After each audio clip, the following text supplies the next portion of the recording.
Benvenuti ad Albaredo d'Adige. Intanto presentiamo il presidente della Wilt Veneto, Paola Pizzolon. Buongiorno a tutti e io vi presento il nostro segretario regionale Andrea Vinante. Oggi ci troviamo qui al Teatro Comunale di Albaredo d'Adige che ospita il Festival dei Corti di Wilt Veneto e siamo molto contenti di essere a Verona, che in questo momento ci sta regalando davvero delle grandissime soddisfazioni. Oggi è domenica 30 marzo e abbiamo riunito in questo teatro ben 6 compagnie teatrali che si sfideranno a colpi di teatro per portare a casa, ecco, il premio del festival. In realtà è una festa che riunisce tutte le compagnie venete ed è una festa che naturalmente festeggia in tutto per tutto il 27 marzo, giornata mondiale del teatro. Le compagnie appunto citate da Paola che oggi si presenteranno davanti al pubblico in questo bellissimo teatro di Albaredo d'Adige sono la compagnia Teatro delle Ortiche di Padova, la compagnia Lavori in Corso di Pieve di Cadore, provincia di Belluno, la compagnia Teatri Scoperti di Nervese della Battaglia, Treviso, la compagnia Merechetenghe di Villafranca, Verona, la compagnia Castello Errante di Conegliano, Treviso e la compagnia Gruppo Popolare Contrade di Pescantina, Verona. In più avremo la partecipazione fuori concorso della compagnia Aghetti Bruni di Padova. Questo evento è patrocinato dal Comune di Albaredo d'Adige, è patrocinato dalla Regione Veneto e siamo ospiti della compagnia Teatro Prova di San Bonifacio. Quindi ringraziamo tutti coloro che hanno sposato questo festival, questo evento per noi molto importante. Quindi grazie.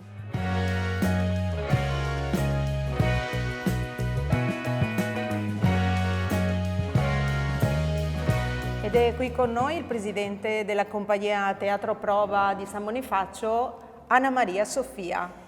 Sì, con molto piacere accogliamo oggi in questo teatro, il Palazzo del Comune di Albaredo d'Adige, l'11ª versione del Festival dei Corti teatrali. Ringraziamo prima di tutto il Comune di Albaredo d'Adige che ha avuto la bontà di ospitarci in questo luogo che è veramente una misura perfettamente cucita, brava, hai detto proprio la parola giusta, perfettamente cucita per questi eventi. Un teatro che accoglie tutti quanti e speriamo che oggi venga tanta gente a godere di questi pezzi, alcuni fatti ad hoc. Non l'avevamo anticipato, alcuni fatti ad hoc, altri sono dei piccoli pezzetti di spettacoli in cartellone. Signore e signori, rullo di tamburi, sta per iniziare l'11º Festival dei Corti Teatrali organizzati da Wilt Veneto. Presenta Stefano Menichi. Grazie a tutti, molto gentili, benvenuti.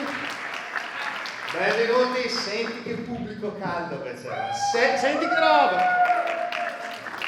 Allora, qua sono caldi, qua si stanno scaldando, voglio risentirvi di nuovo. Siete talmente belli che non vi vedo neanche, quindi posso dire che siete tutti bellissimi. Bene, come diceva la nostra voce, benvenuti a tutti per l'11ª edizione del Festival dei Corti Teatrali organizzati da Wilt Veneto. È un momento importante perché tante compagnie di tutto il Veneto si trovano, non è solo una gara, perché certo le gare fanno piacere, fa piacere vincere, si viene per vincere, però è anche un momento per ritrovarsi, per rivedersi, perché tanti di noi si conoscono già da tanto tempo, per mantenere i contatti, no, tra di noi. Ebbene, quale migliore occasione quindi di passare un pomeriggio insieme, tutti insieme, ad Albaredo d'Adige. Quindi un applauso e cominciamo. Quindi il primo saluto da parte dello staff del Teatro Prova, che porta qui per la terza volta tra Albaredo, San Bonifacio e San Mauro di Saline questo festival, e chiamerei sul palco una figura importantissima per noi, il nostro faro, il nostro presidente Paola. Paola, ci sei? Paola.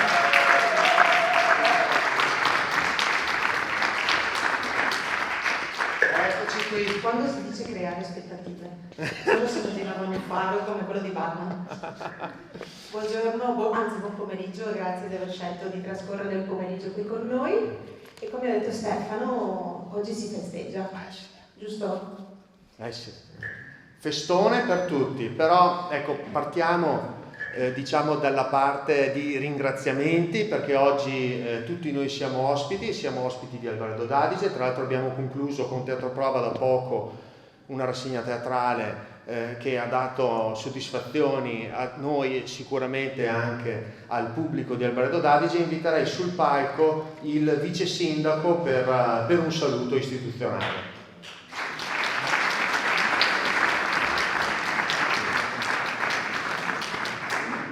Grazie, allora buon pomeriggio a tutti, queste luci accecate mi impediscono di vedere. Buon pomeriggio a tutti, porto il saluto del sindaco e dell'amministrazione comunale. Era per noi doveroso essere qui in questa giornata che ricorda l'importanza del teatro, in occasione anche della giornata mondiale del teatro. Il teatro è l'espressione viva della cultura, dove si può toccare con mano, dove è più concreta ed è anche lo specchio della società, il teatro. Forse anche per questo che tanti vengono a vedere queste rassegne.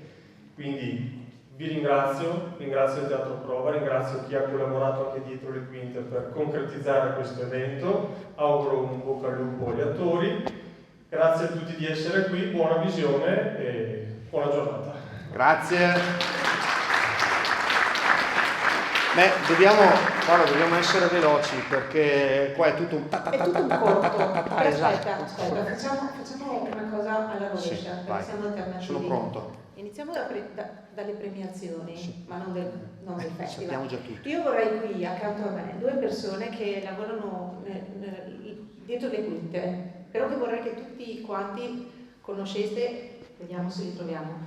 Il segretario regionale Will Veneto, Andrea Vinante. Andrea. Molto bravo, qui accanto a me. E il presidente provinciale della Quinta Veneto, Alex Micheletta, che è qui in sala con noi.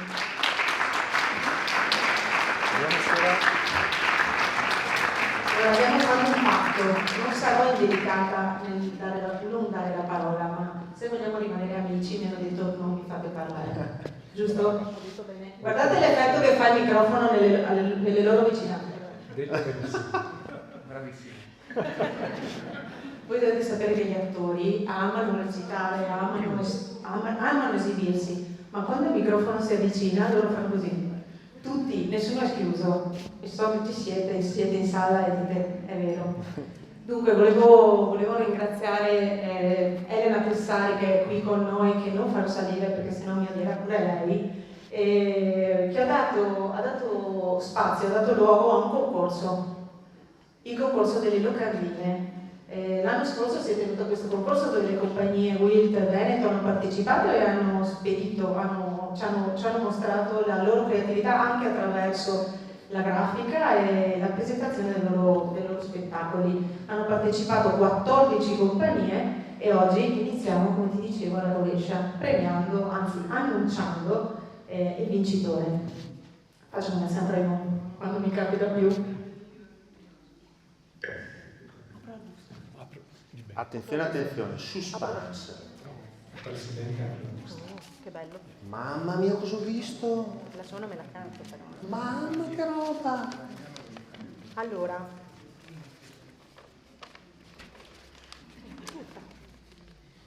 Dunque, Io ho visto tutto già. Dunque, le prime 5 compagnie, scusate, che hanno partecipato sono qui in sala: Troades, Schio Teatro 80, Schio, Vicenza, Le Ragazze del Calendario, CDS, Colpo di Scena, Verona, C'era una volta Varsavia, Compagnia Colonna Infame, Conegliano Treviso, Il Bambino di Legno, Teatro Prova, San Bonifacio, e Maladie d'amour Harmattan Teatro Verona. Dunque, i giudici David Curtarolo, giusto? Sono i giudici, fotografo Danilo Belloni, che cura il web della Will Nazionale, e Stefania Zuccari, direttrice di scena e giornale della nostra federazione. Rullo di tamburi, come l'hai detto bene. Dunque, il vincitore è Maladie d'amour Harmattan Teatro Verona. Un applauso! Bravi!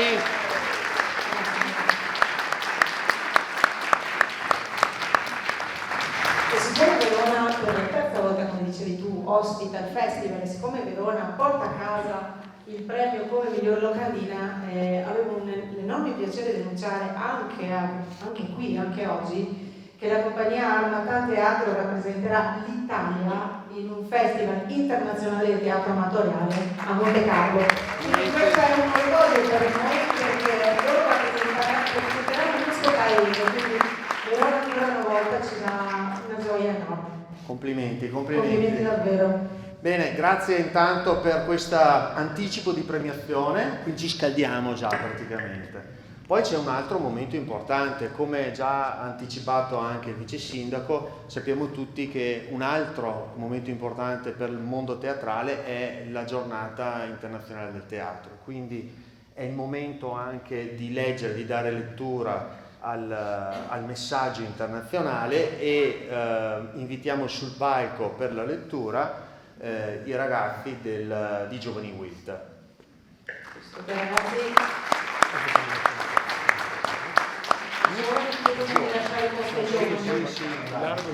Grazie. Grazie Andrea, grazie Alex.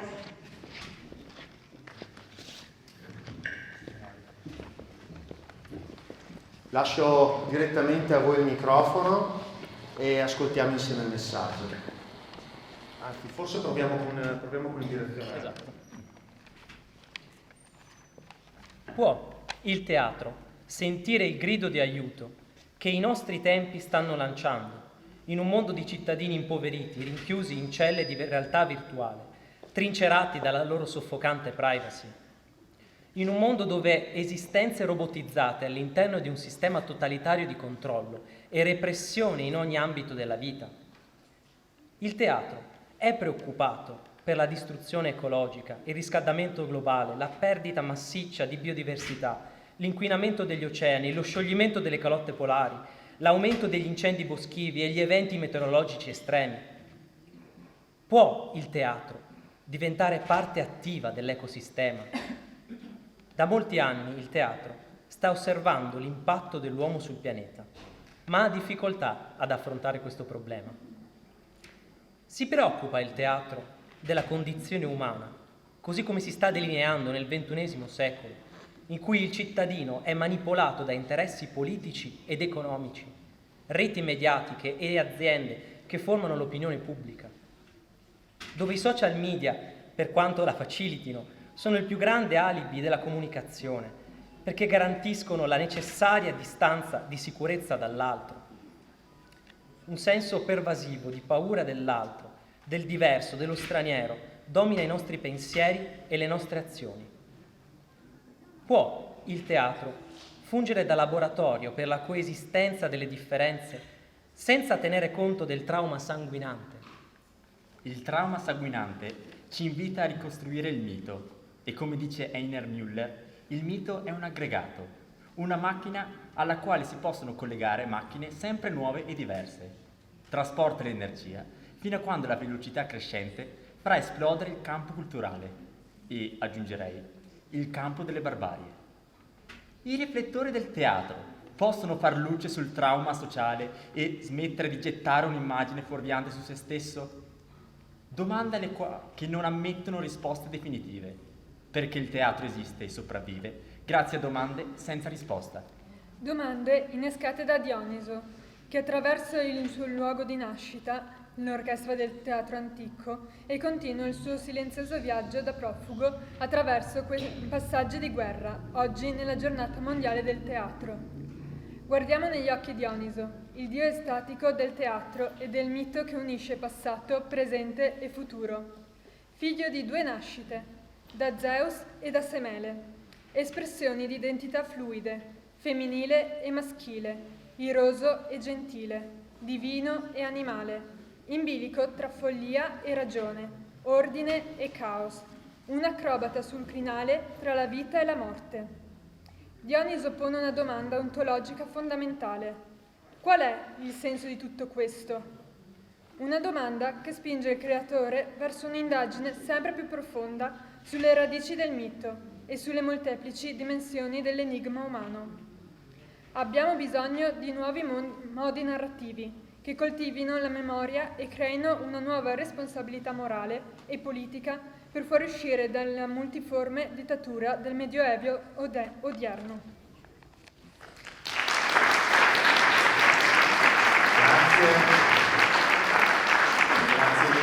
Una cosa che non abbiamo detto, Stefano, questo messaggio viene tradotto in moltissime lingue nel mondo e viene letto in tutti i teatri il 27 marzo, che è appunto la giornata mondiale del teatro, quindi noi siamo privilegiati ad avere i ragazzi del progetto Giovani della WILT Veneto, abbiamo l'onore di avere qui anche dei rappresentanti nazionali, quindi abbiamo veramente il privilegio di averli qui oggi e vogliamo farci raccontare che cos'è questo progetto.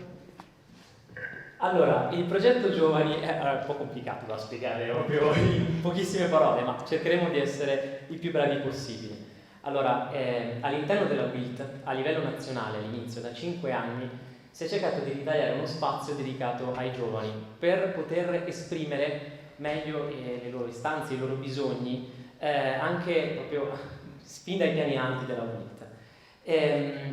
Ora, questo progetto, questa attività, che appunto è partita dal 2021, si struttura in una serie di campus e di incontri a livello nazionale. Poi anche a livello regionale abbiamo pensato di fare una cosa un po' più in miniatura.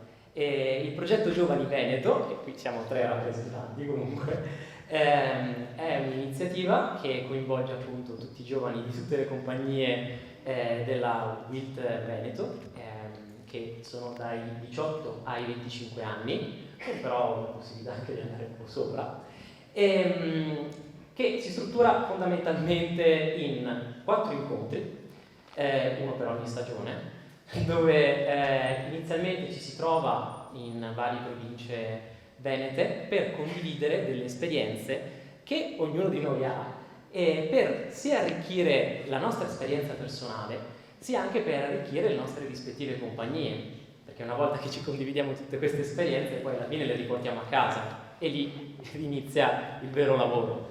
E questo percorso poi culmina in estate con un campus che vorremmo fare appunto vorremmo fare quest'anno per la prima volta a livello veneto, che appunto ci troviamo un weekend di pernotto per questa condivisione di queste esperienze condivise e comuni.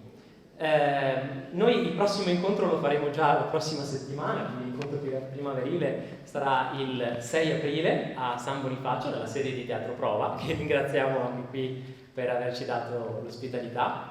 E concludo con un invito, diciamo, per le compagnie presenti: se avete dei giovani, se avete chiunque, soprattutto anche qui dalla provincia di Verona, venite al progetto Giovani. La settimana prossima potete conoscerci, potete vedere che cosa facciamo. È una cosa molto più semplice da fare che da spiegare, secondo me. Quindi ecco, ringraziamo comunque anche la Presidente e tutto l'esecutivo WILT che ci hanno dato la possibilità di costituire questo gruppo. Ecco. Bene, complimenti. Siete un fiore all'occhiello per noi siamo molto orgogliosi. Grazie. Stefano? Grazie a tutti. Allora adesso io vorrei fare un attimo un riassunto per capire un po' quali sono le regole del gioco per la prossima ora e mezza, 2 ore. Quindi come avete visto abbiamo quindi una gara che partirà tra pochissimo, abbiamo 2 giurie, quindi una giuria giovani e una giuria senior, non vi arrabbiate, meno giovane. Diversamente. Esatto. Quindi avremo due valutazioni alla fine. Giustamente dobbiamo essere ufficiali nel dire le cose. Sì. Giuria tecnica. Giuria tecnica, scusate. non sono pratico di vincere. Allora avremo questi 2 premi, d'accordo? Entrambe le giurie valuteranno in base ai soliti parametri, quindi con le loro valutazioni, dopodiché andremo a fare la premiazione finale. Prima di ogni performance, di ogni corto, ci sarà una brevissima, perché deve essere breve quanto il corto, presentazione da parte della compagnia, dopodiché ci godremo insieme il corto. Quindi io direi che possiamo cominciare. Un altro applauso di riscaldamento e dopo chiamiamo la prima compagnia.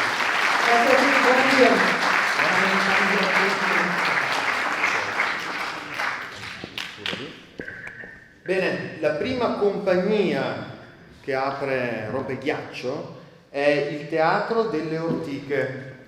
Invito qui sul palco il rappresentante della compagnia per fare una breve presentazione del corto dal titolo Invisibili. Eccoci qua.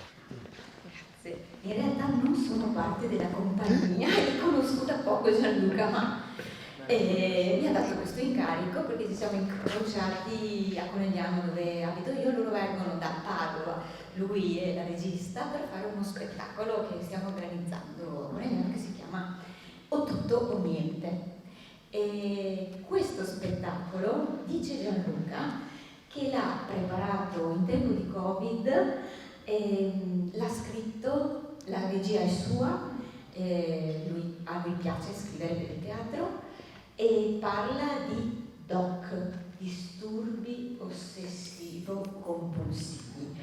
Gli piace interessarsi di queste tematiche, mi ha detto, mi interessa. Cosa vuoi sapere? Niente, io direi ce lo guardiamo, dopo una presentazione così lo dobbiamo guardare. Assolutamente, non so se è pronto qui dietro. Tutti pronti sono? Sono pronti? Perfetto, grazie mille. Quindi, Teatro delle Ortiche di Padova, Invisibili, autore Gianluca Paradiso, regia Gianluca Paradiso, buon divertimento.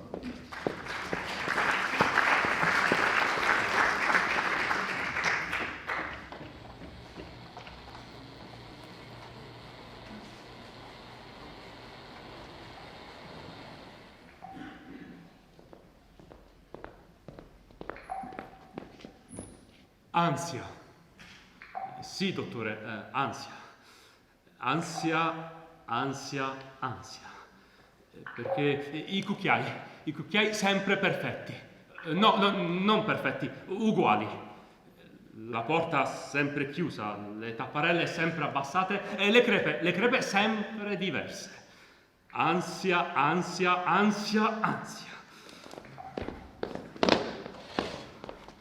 Cucchiai, porta, tapparelle e crepe. Ansia.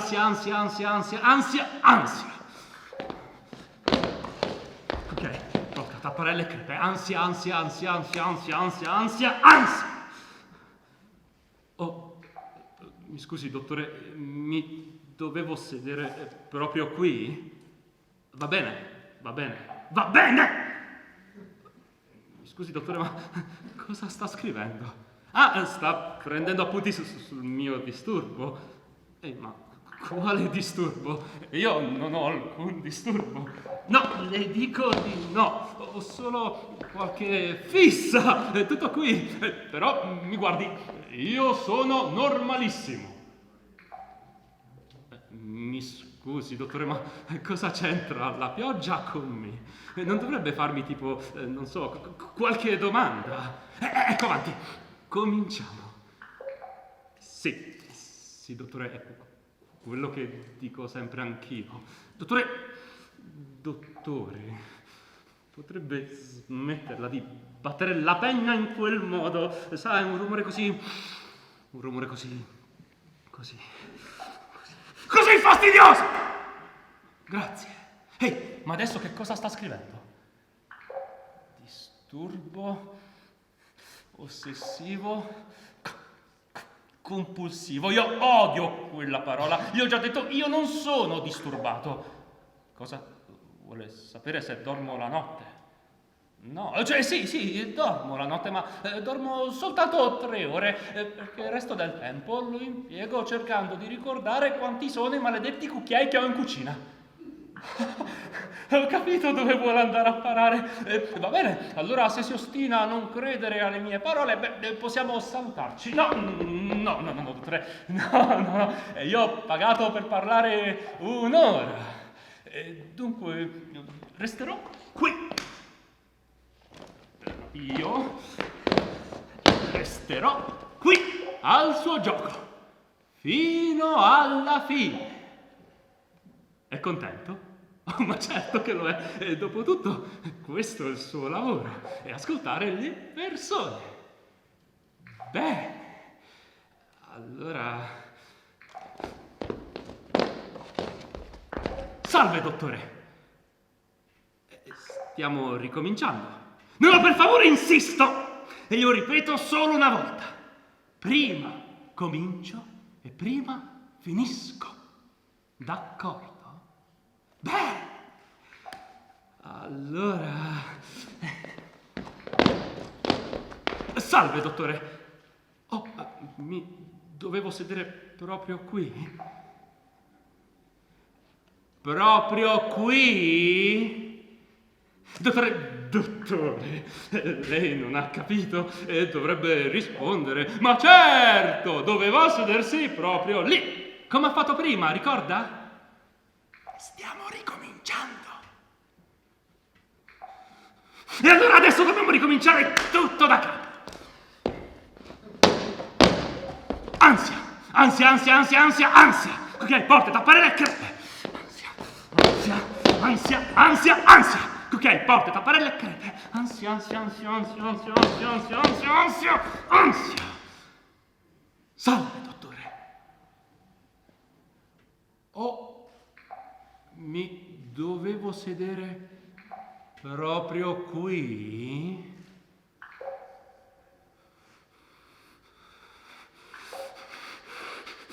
Ma certo, doveva sedersi proprio lì. Ah, va bene, per favore, dottore, non mi interrompa. Cosa? Reprimere l'impulso?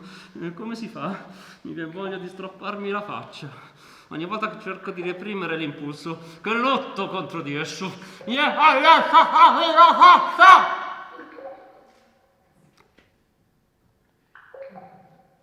Come mi sento? Colpevole. Ma sì, colpevole. E come dovrei sentirmi? Tendo a rimuginare, a voler controllare compulsivamente ogni azione e ogni pensiero che mi riguarda. E tutto ha inizio con un fremito lungo la schiena, come tante formiche che camminano. E dopodiché questo brivido sale sul collo e sulla nuca e si fa sempre più insistente. Comunque, è così da sempre, io ormai ci sono abituato. Però fa molto male. Quanto dolore sento in una scala da 1 a 10? Dottore, ma il dolore non si può misurare. No, invece no. Va bene, facciamo così. Allora facciamo 10. Sì, 10. No, dottore, non se ne vada, non è scaduto il tempo. Va bene, facciamo così, Io resto seduto qui.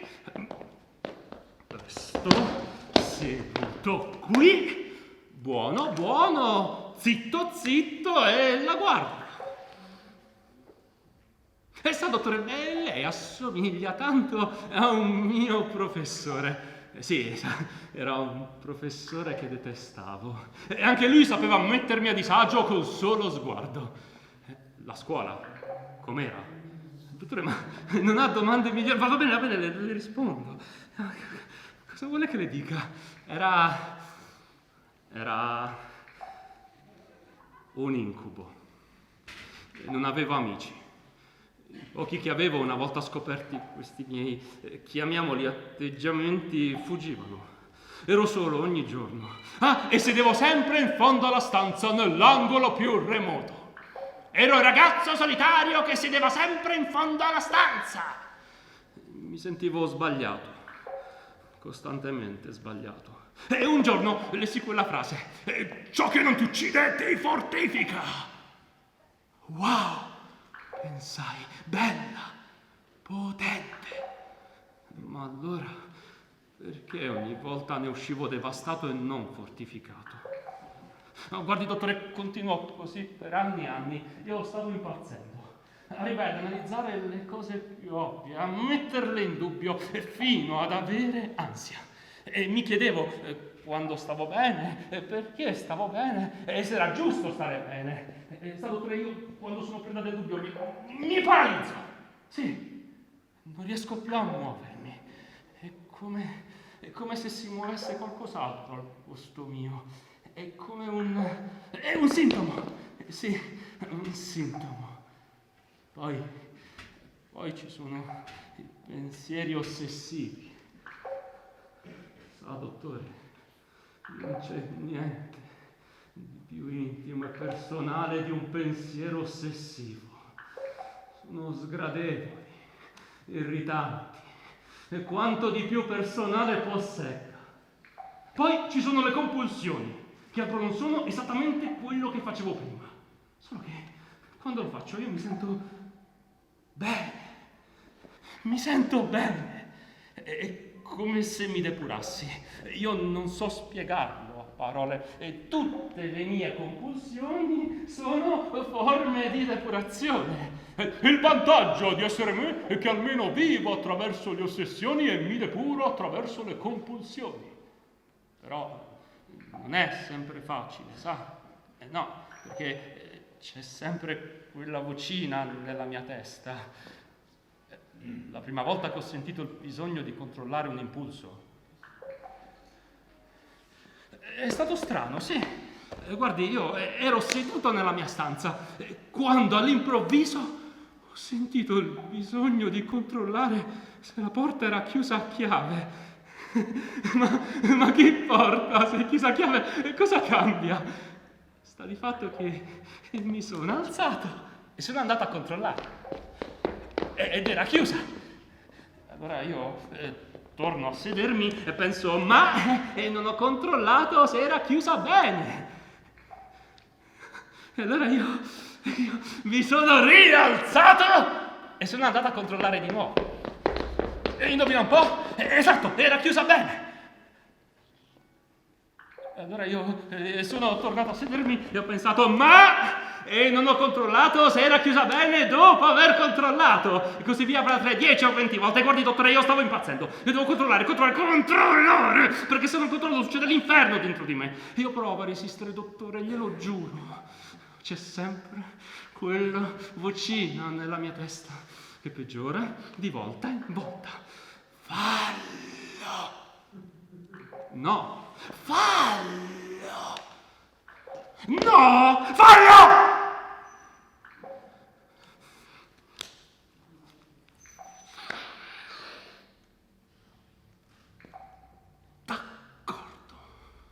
Prima di uscire di casa devo controllare 1000 volte che la porta sia chiusa, che i fornelli del gas siano spenti, che le tapparelle siano abbassate. Se per strada incontro una persona che detesto, la prossima volta evito di fare quella strada pur rischiando di fare il giro di tutta la città.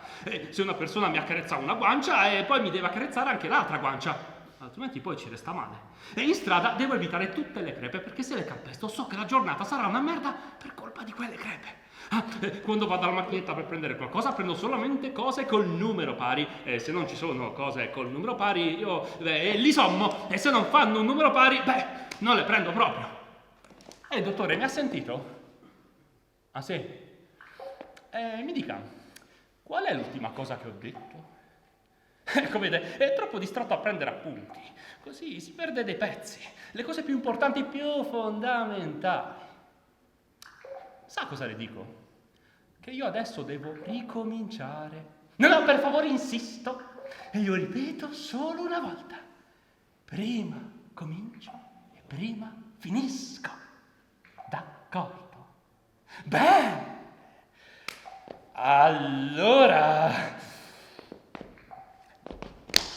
Ansia. No, va bene, allora, ricomincio da un po' più avanti,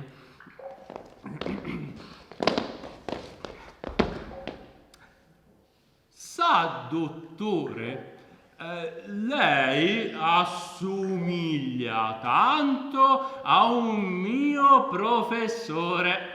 Era un professore che detestavo, anche lui sapeva mettermi in disagio solo sguardo. Come era la scuola, davvero ero incominciato, avevo amici. I pochi che avevo notato scoperti questi miei atteggiamenti fuggivano. Ero solo il ragazzo solitario e sentivo sempre in fondo alla stanza. Nell'angolo più remoto, il ragazzo solitario che sedeva sempre in fondo alla stanza. Mi sentivo sbagliato, costantemente sbagliato. Cioè, tu ci ti fortifica, va bella patente, ma perché ogni volta che uscivo dall'estate non fortificato? Conti così per anni, io stavo in pasta, andavo a iniziare così più, ovviamente dico per fine avere ansia. Mi chiedevo quando sto bene perché sto bene, se giusto sarebbe stato cosa prendo, mi parlito, non riesco più a muovermi, come sono messa consolato, questa mia come sintomo, sì come un sintomo. Poi sono i pensieri ossessivi, non c'è niente di più intimo e personale, il pensiero ossessivo. Sono sgradevoli, irritanti, con di più personale, cosa sto bene, sì, mi sento bene. E come si depurassi, non so spiegare la parola, le tue mie compulsioni sono forme di depurazione. In vantaggio di servirmi che al mio vivo l'autorizzazione mi depura questa compulsione. Però è sempre facile, sai, no, perché c'è sempre quella vocina nella mia testa, quella annata vocina che peggiora di volta. Falla!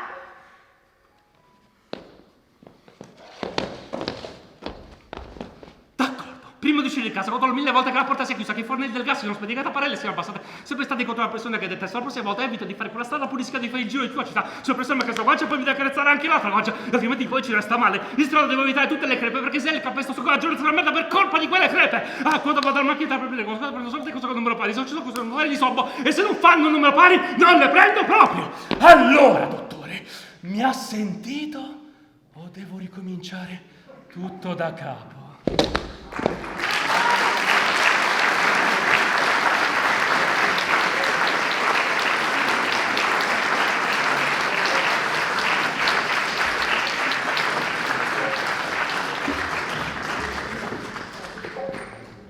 Bene.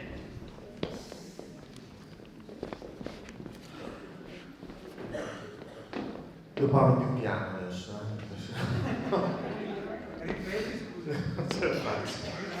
Quindi un applauso al Teatro delle Ortiche, Padova, con Invisibili.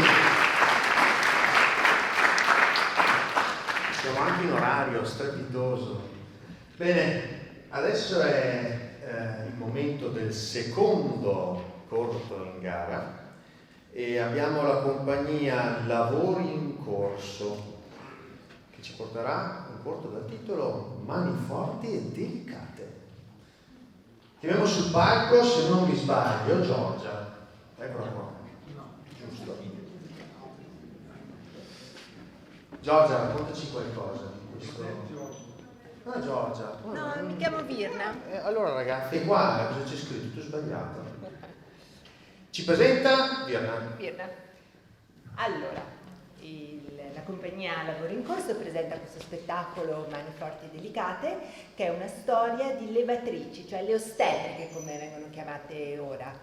È una storia di vite difficili, ma piene d'amore e dedizione per il proprio lavoro. Ci tengo a sottolineare che queste storie che sentirete sono storie vere, tratte da diari e testimonianze dell'Alto Bellunese. Ci tenevo a precisare. Benissimo, grazie. Quindi, Alto Bellunese, Pieve di Calore, Lavori in Corso, Mani forti e delicate, autore Lavori in Corso, regia Giovanna Martinolli, Carla Pompanin, Giorgia Solico. Andiamo.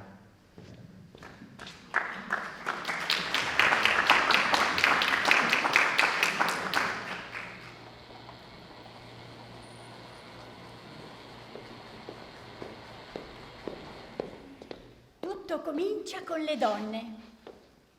In loro cielo e terra si trasfigurano. La creazione prende vita e tutta l'umanità sgorga. Nel grembo potente della madre avviene il passaggio dal divino al mondano. La forza del mondo è nelle sue donne. Il potere del mondo è nelle sue donne. Eppure sono le donne che cancelliamo. Alcune donne non sono disposte a essere dimenticate o a dimenticare. Mani che raccontano. Guardi qua, nella borsa c'è tutto quello che può servire.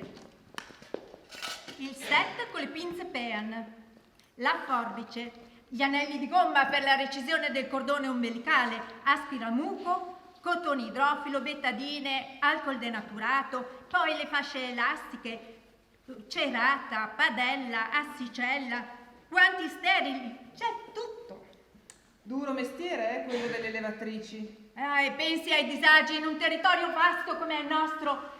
È difficile da percorrere a piedi o in bicicletta, sono chilometri in su e poi giù, con neve, pioggia. E a qualsiasi ora del giorno e della notte. Nessuno sa quando è il momento di nascere. Ma di notte, chissà poi perché, soprattutto di notte. Confesso però che ho sempre avuto molta paura quando mi muovevo sola la notte. Mani forti. Ostetrica. L'etimologia della parola riporta il significato di stare innanzi, essere pronto a un servizio. Un tempo la levatrice era chiamata comare, quindi co-madre. Di fronte alla nuova piccola creatura si è madri in due. E la comare doveva proteggere la vita di madre e neonato. Custodiva il sapere della loro preservazione, ma anche quello della separazione dal prima al dopo, dal vecchio alla nuova vita di madre e figlio. Oh, se voi sapeste quanto è stupendo quello che faccio, quando sono lì di fronte a un bambino che viene alla luce, sapreste come so io che la mia è una missione, che quando vedo un piccolino che nasce non sto lavorando, io sto amando. Mani che benedicono. Ricordo questo parto notturno in alta montagna. Lui davanti mi reggeva la borsa e faceva un po' di luce con una lampada a petrolio. Non lo conoscevo, camminava svelto.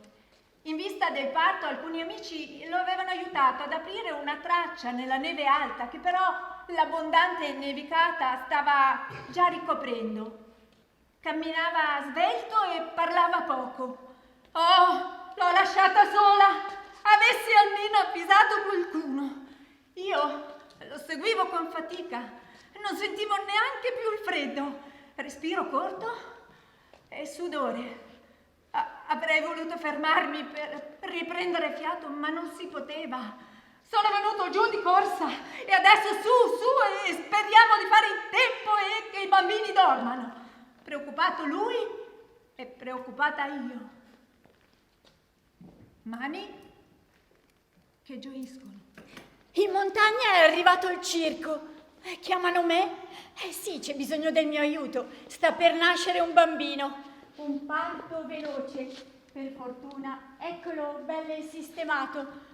Il domatore mi chiede di seguirlo. Tengo il bambino tra le braccia, ma siamo nella gabbia dei leoni e mi invita a esibire il piccolo al pubblico come la cosa più normale al mondo.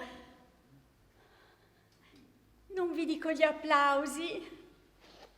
E come si diventava levatrici un tempo? Si imparava dalla propria madre o dall'esperienza della vita. La levatrice non solo assiste al parto, ma segue la donna durante tutta la gravidanza, le insegna a maneggiare la nuova creatura, dà consigli igienici, sanitari, su come riposare, su come mangiare e poi segue nella crescita chi ha aiutato a venire alla luce. Diventava in un certo qual modo proprio parte della famiglia. E sa, poi per molti rimaneva per tutta la vita la donna che ti ha fatto nascere. La levatrice è stata una figura importante nelle comunità, quasi come il parroco, il podestà, il sindaco. Sì, far nascere i bambini è sempre stato un affare da donne. Ma dal 1600 il genere maschile entra ufficialmente nell'ambito dell'assistenza alla gravidanza e al parto. Certo che cessano così di essere considerati eventi sociali, trasformandosi in questioni mediche. Sì, dove gli uomini insegnano alle donne l'arte dei parti, soppiantando così ufficialmente la sapienza femminile. E non sarà l'ultima volta che succede. Guardi qui, la storia di Teodora nell'Ottocento ha fatto la levatrice per più di 50 anni a Tambre.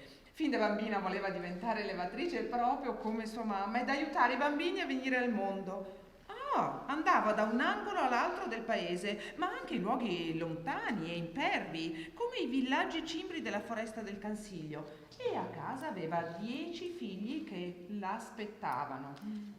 Mani che esplorano. Un secolo dopo, per diventare levatrici, serviva il diploma. Sa, la mia amica Elena Minaplauto, lei dal Comelico è andata a studiare a Torino.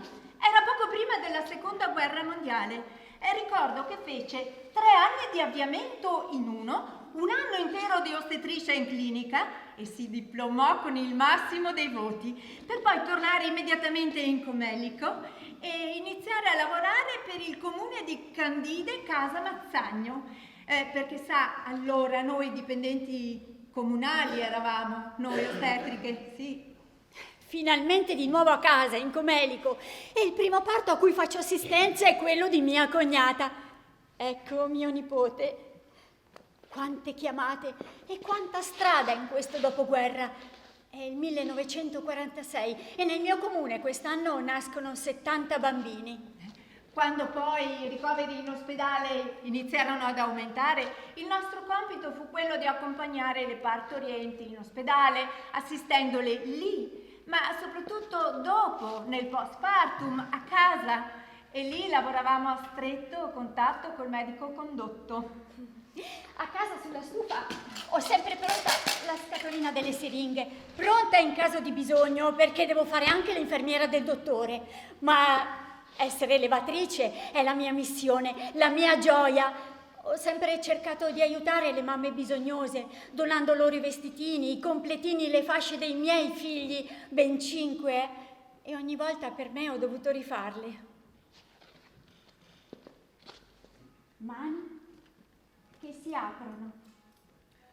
Elena non ha mai avuto un incidente di percorso, non le è mai mancata né una mamma né un bambino. E quando c'erano dei problemi battezzava lei stessa il bimbo per poi regolarizzare il battesimo una volta fuori pericolo. Nei 20 anni di professione ha fatto nascere oltre 1 migliaio di bambini. Se parliamo di numeri, ma lo sapete che Natalina Pinazza ha fatto nascere 7.000 bambini in 40 anni? Ha lavorato tra Ponte nelle Alpi, Belluno e Longarone. Sì, e dobbiamo ringraziare sua madre che già allora la fece studiare. Se non sbaglio con il ricavo del taglio di un bosco.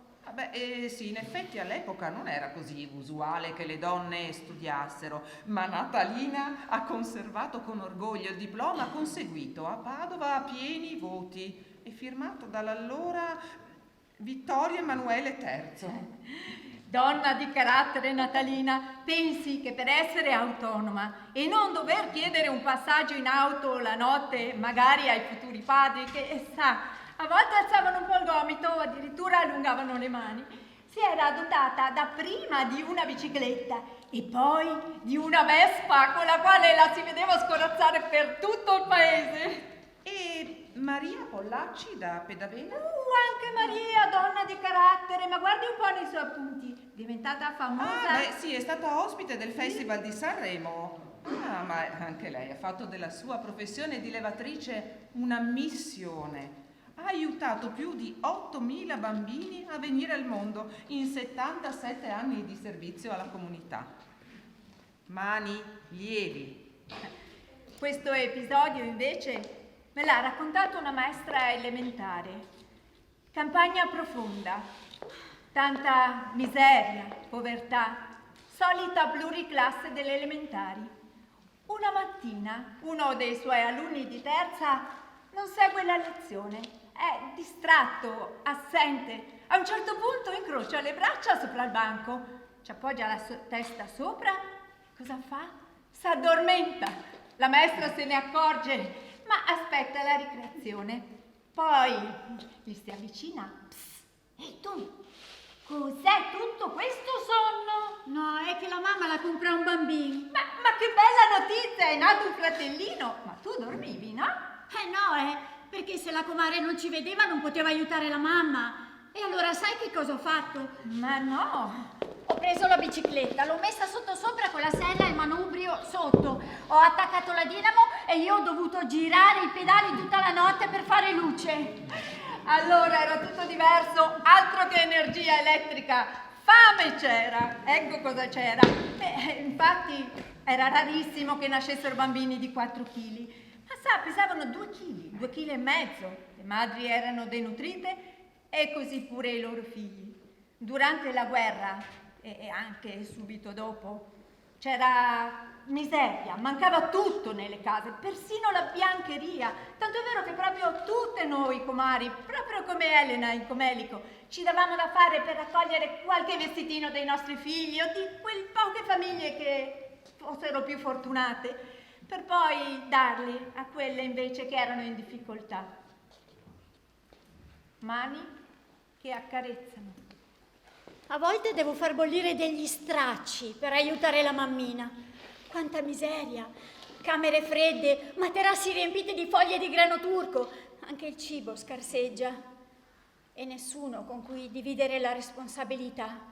Sai di essere sola e devi intuire da sola i pericoli per la mamma e per il bambino. Con le mamme e con le famiglie devi usare sollecitudine e pazienza. Devi usare bontà, equilibrio, gentilezza. Ricorda, la cura morale è efficace quanto la cura fisica. E non avere paura. E soprattutto non spaventare la donna che sta partorendo, nemmeno nei momenti più drammatici. Mi sento straordinariamente calma e sicura di quanto sto per fare. Con la mano sinistra abbracciare l'utero affinché il palmo ne stringa il fondo e con la destra afferrare la placenta, cercando di stare attenta a non perforare l'utero, ma staccandola piano piano. Mi sento veramente tranquilla. Controllo di nuovo la placenta, c'è tutta, membrane comprese. La mammina non si è mai lamentata. Credo non si sia neppure resa conto del pericolo che sta correndo. Mi fermo qui ancora qualche istante. Sto attenta che non sopraggiungano complicazioni. E poi corro a cercare il marito per raccontare che il peggio è passato e lo trovo in cucina, accanto alla culla del neonato, con in braccio il piccolo di 2 anni. Sta pregando. Quando gli dico che tutto è andato bene, lascia il bambino a terra, mi abbraccia, poi corre dalla moglie, l'abbraccia.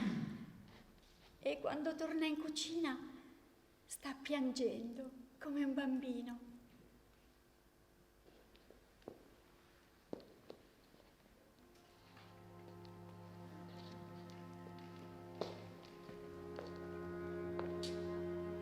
Alcune donne non vogliono essere dimenticate o dimenticare. Donne che non vogliamo dimenticare, dalle mani forti e delicate.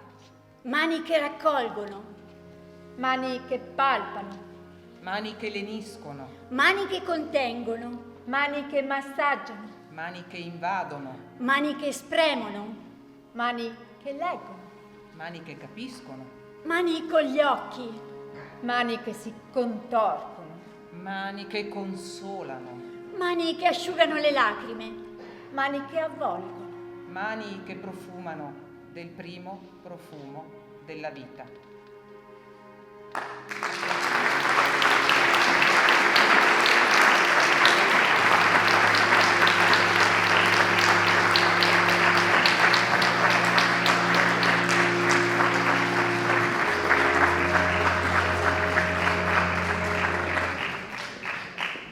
Lavori in corso, mani forti e delicate.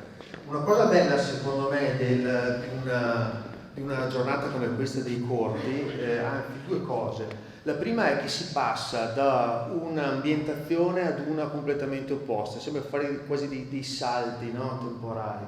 E un'altra cosa molto bella è che rispetto a uno spettacolo normale non c'è assolutamente tempo di pensare alla scenografia, di pensare di coprire il fondale, quindi si va dritti alle emozioni, poche cose, un rapporto diretto con il pubblico, e questo chiaramente mette ancora più in rilievo il contenuto di quello che i nostri amici stanno portando e porteranno sul palco.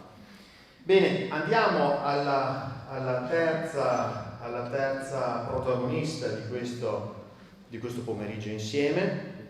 Abbiamo la compagnia Teatri Scoperti di Nervese della Battaglia, provincia di Treviso, Il titolo è La notte poco prima della foresta e questa volta io leggo quello che c'è scritto, quindi non mi assumo responsabilità.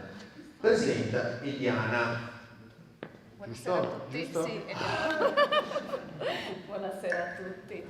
Allora, il tema a noi molto caro è quello proprio della solitudine e della sensazione, della condizione di straniero ovunque. È una sensazione appunto di isolamento che rende appunto impermeabile la persona, e quindi questa cosa ci tocca molto, e quindi questo monologo tratto appunto da Bernard Maria. Ce l'ho scritto qui. Sono emozionata, scusate. Applauso. Bernard Maria E quindi posso andare via? Siamo pronti.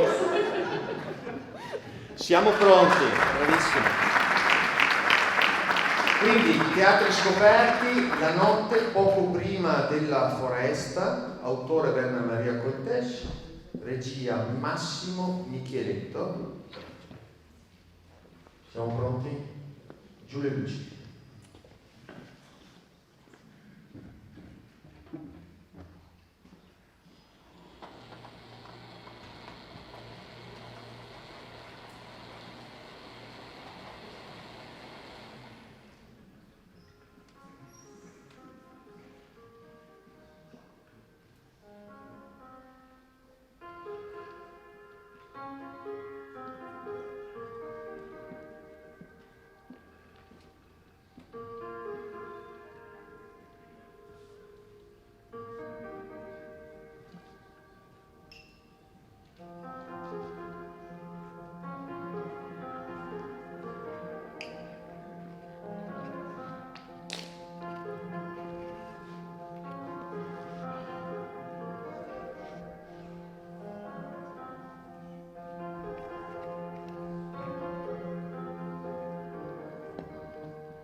Bisognerebbe stare da un'altra parte, amico mio, senza nessuno intorno, una cosa così.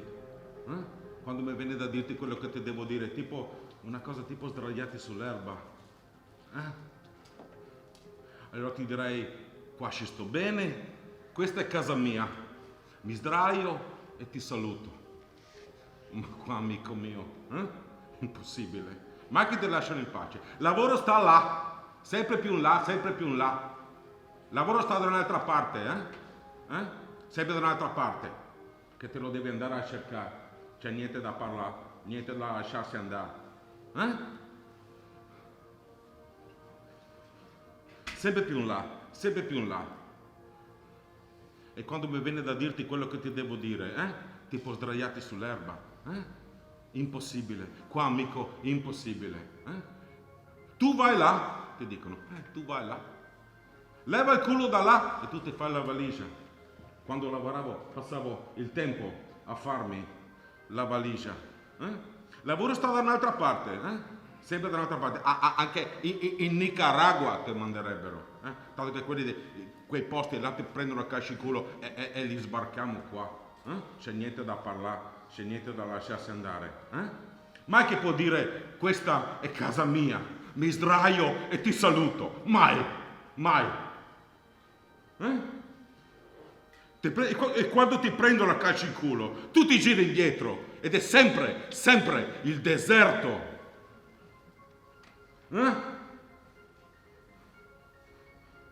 Allora io ti direi, amico, fermiamoci un momento, diciamo questa è casa mia, e ci diciamo che tutti siamo più o meno stranieri, più o meno stranieri, ma no. È impossibile, ti dobbiamo mandare via, ti dicono, tu vai là, tu vai là, sempre più in là, sempre più distante, in Nicaragua ti manderebbero.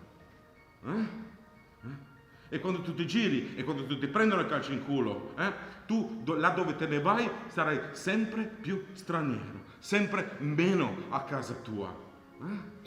E quando ti giri a guardare indietro, ancora una volta, sempre il deserto. Il deserto. Ma fermiamoci una volta, diciamo, ma andate a fanculo, Io non mi muovo più, Cosa cazzo c'entra che quelli del Nicaragua vengono fino a qua, se a tutte le parti è la stessa cosa? Amico, quando lavoravo io ho parlato a tutti quelli presi a calci in culo e loro hanno parlato a me,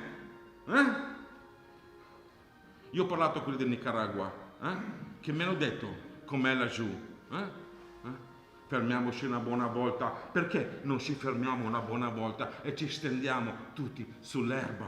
Stiamo qui tranquilli, che ci diciamo che siamo tutti più o meno stranieri, Più o meno stranieri. Che ci diciamo, ci raccontiamo una buona volta, Io ho parlato quando lavoravo a quelli del Nicaragua che mi hanno detto com'è laggiù. Laggiù c'è un vecchio generale che spara contro tutto ciò che si muove, che non ha lo stesso colore degli alberi, delle pietre. Io mi sono detto, io non lavoro più. Se lavoro mi deve fare dammato, io non lavoro più, perché io finirò laggiù dove tutto quello che si muove è oggetto di bersaglio. C'è un vecchio generale che attraversa la foresta con tutti i suoi soldati e spara contro tutto ciò che si muove. Io finirò laggiù. Allora dico, io non lavoro più. Se lavoro mi deve dar matto, non lavoro più. Io voglio sdraiarmi una buona volta. Voglio sdraiarmi, voglio urlare, voglio l'erba. Voglio urlare, voglio poter urlare, anche se mi sparano addosso. Tanto quello che fanno. Se non ti muovi come il generale da dietro la foresta, che attraversa la foresta, che spara contro tutto ciò che si muove, che non ha lo stesso colore delle pietre, degli alberi. Io non mi muovo più.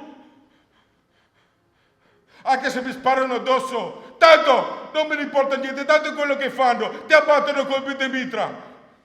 Ma tanto è meglio così. Almeno ti avrò detto quello che dovevo dire.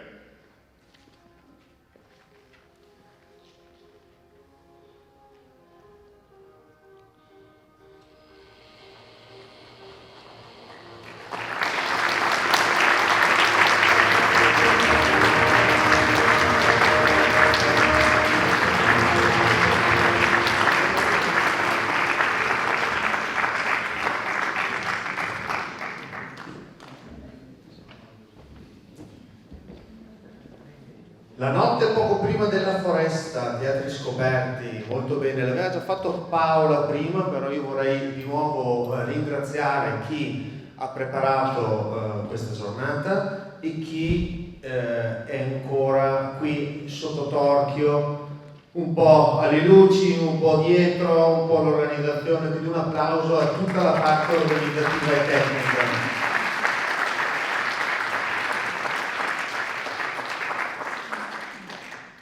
Bene, andiamo avanti con il prossimo corto. Io faccio sempre la mia parte di rischio, quindi per la compagnia Mereketeng chiedo di venire sul palco a Maria Cristina, giusto? Vai. Mi sento sollevato. Il titolo del corto è Cinemati Teleca del Rio te sgrafa. Sì, esatto. Buonasera a tutti. Scusate, sono molto emozionata, perché di solito io non presento.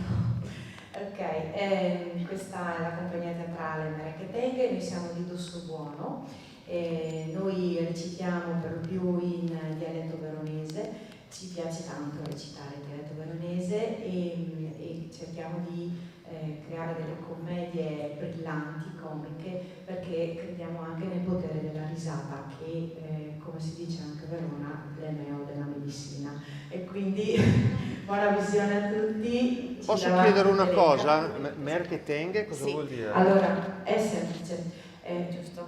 Dunque, Mereketeng è il nome di un gioco. Noi siamo nati come compagnia teatrale nel 2021 Abbiamo iniziato a fare spettacoli principalmente per bambini e per famiglie, e Marketing è il nome di un gioco che facciamo di solito con i bambini e le famiglie ed è molto divertente, ma lo risparmio in questo momento. Quindi grazie, buona visione a tutti. Grazie.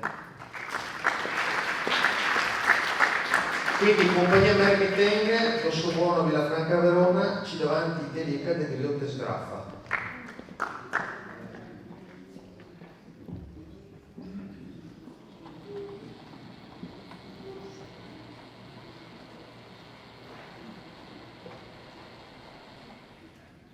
A ogni modo le è un onore per noi altri del paese, sai che una persona importante come ella non è venuta proprio qua, con sola Europa. La ne giuta di sicuro, da quando che slandron del vecchio farmacista le naia, o ne tocca fare chilometri per andare attorno a Spirina.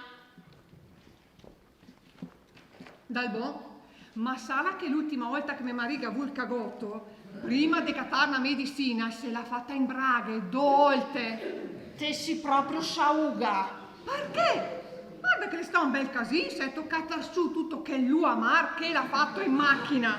Ah no! Sa che? Mo che là! Ma cosita per curiosità, com'è la che le è venuta proprio qua, in Tabusà, in sta contrada di montagna? Mia par spetegolare, era che mancarea. C'è che spettegola qua, guarda che mi offendo. Ti te lo disi! Figuratevi, nessun problema, care donne. Dopotutto la vostra è una domanda lecita. Vi sarete sicuramente chieste il perché della nostra presenza qui.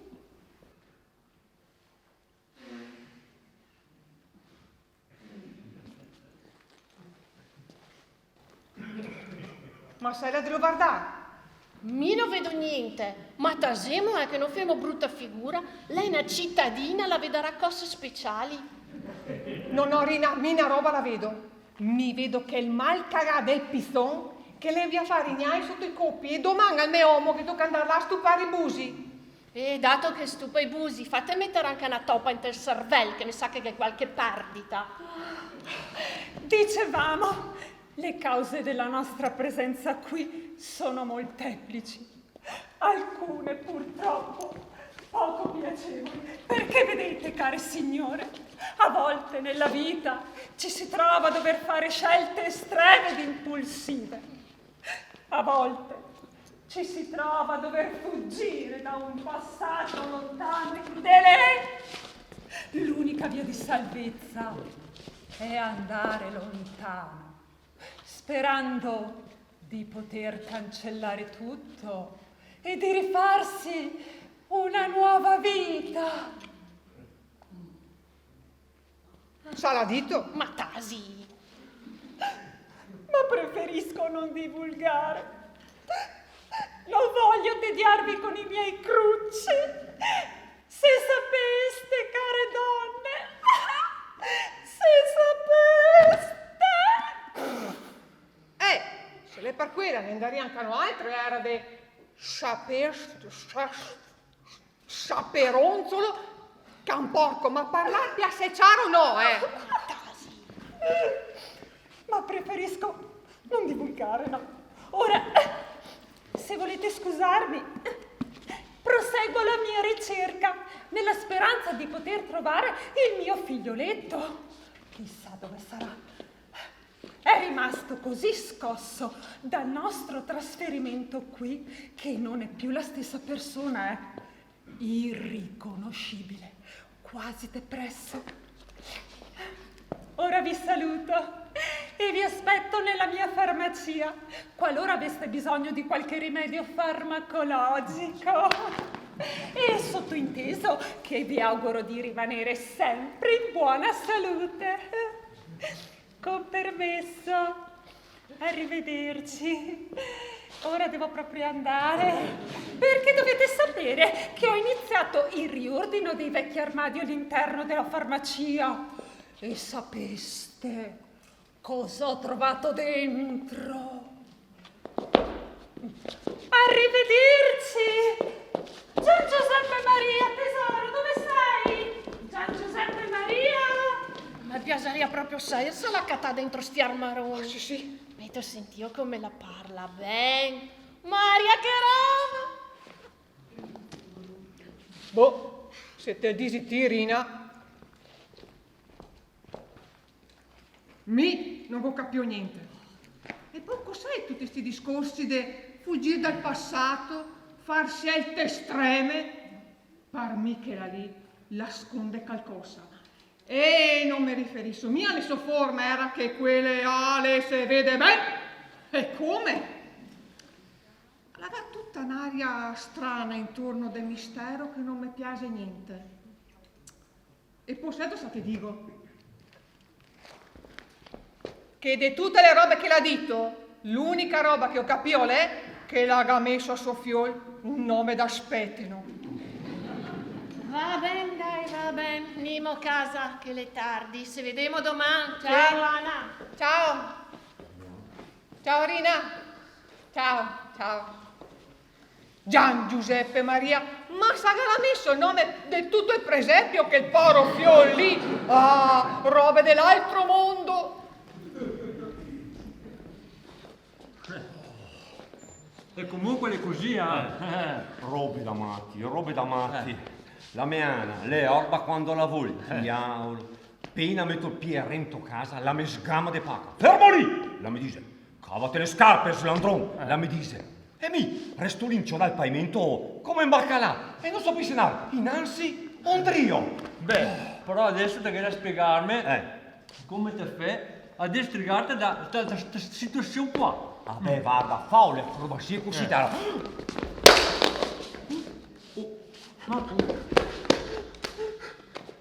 No! Il mio telefono!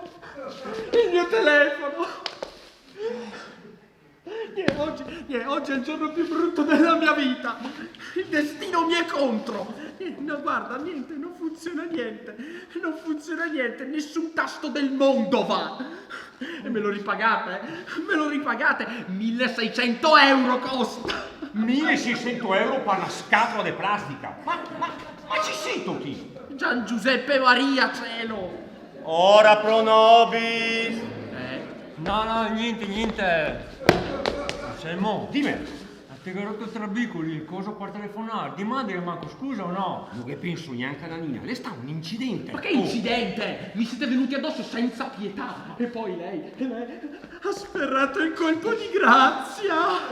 Maria, quante storie. Guarda, che se te hai bisogno da chiamare qualcuno, basta che te vei non staria dalla Maria Onta. Con 3 gettoni ti chiami fine merca. Ma come i gettoni? Mi prenderanno in giro per dei mesi. Basta, meglio finirla qua. Ma sa che è venuto adesso? Un attacco piletico. Ma tagli, ciao, vedo mia che ti hai traumatizzato. Stacchi un attimo. Boccia, dai, ascolta. Domani, decatamene nella mia officina. Te vedrai che si può mettere a porta sul trabicolo. Quanto esemplare per una storia del genere. Questo qui ha la canita de vero. Dici senza coro. E ti che il code puina. Beh, almeno avere il code puina che ci metto come tu, sento, ma avete finita di litigare. Se voi state lì e intanto io vivo questa tragedia. Cosa t'aveva detto? Lei imboccia molo come una sbailata di puina. Ma non sta ascoltando, sento. Però adesso tranquillizzate Nanina, Adesso chi lo dice a mia madre? Mi manderai in un collegio in Svizzera per il resto dei miei giorni. Ascolta, visto che il danno ne sta in parte colpa nostra, che pensiamo noi altri a parlare con tua mamma. Ma, Boccia, ma ti dici, siete fiori? Ma finita di parlare in questo modo incomprensibile. Ma non capisco niente! Lei è il fiore della nuova farmacista. Ma sì? Quella nuova che le veniva a starchire settimane fa? Sì. E perché mi non l'ho mai vista in giro sta boccia? La meana la dice che le è sempre in tambusà in casa, perché il ha depressione. Oh, spero che non sia mia pericolosa, era.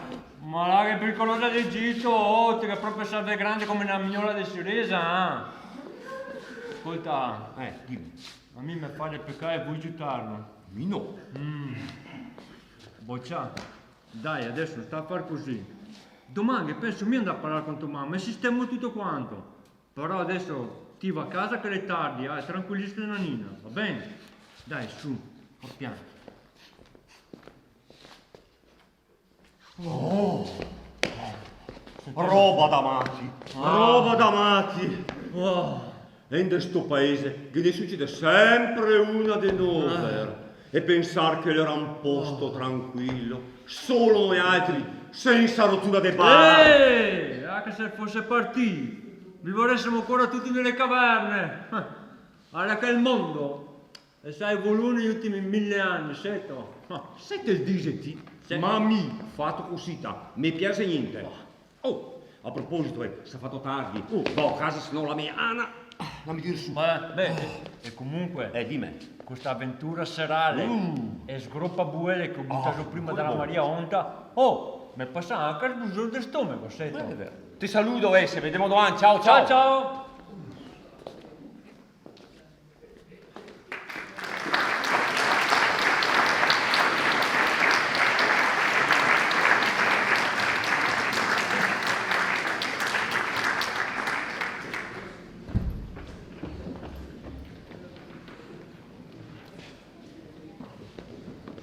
Ci davanti teleca del Diretto Sgraffa, Mereketeng. Passiamo adesso al prossimo corto.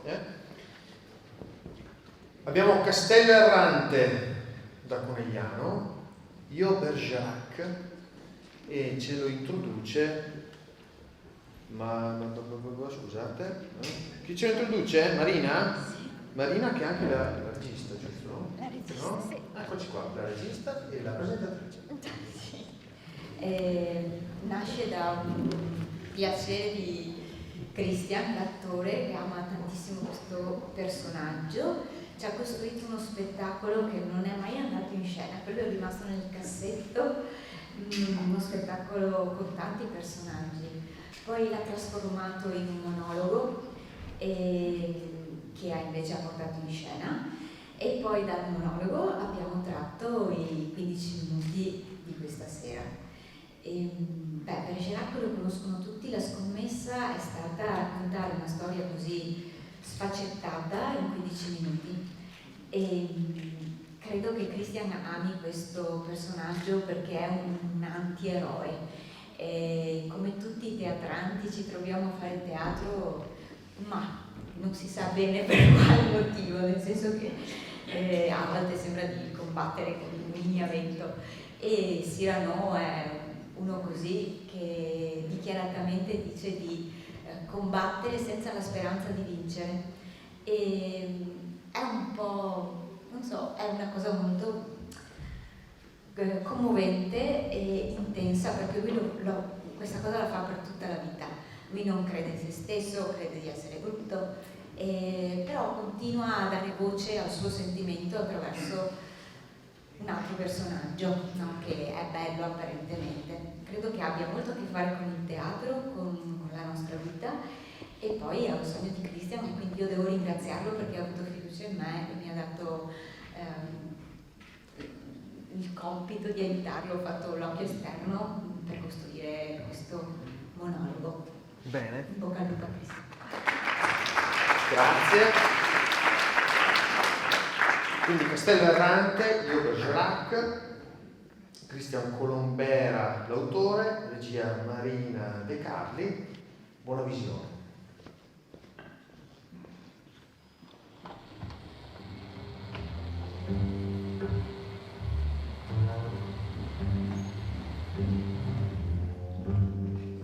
Voi buffone, silenzio!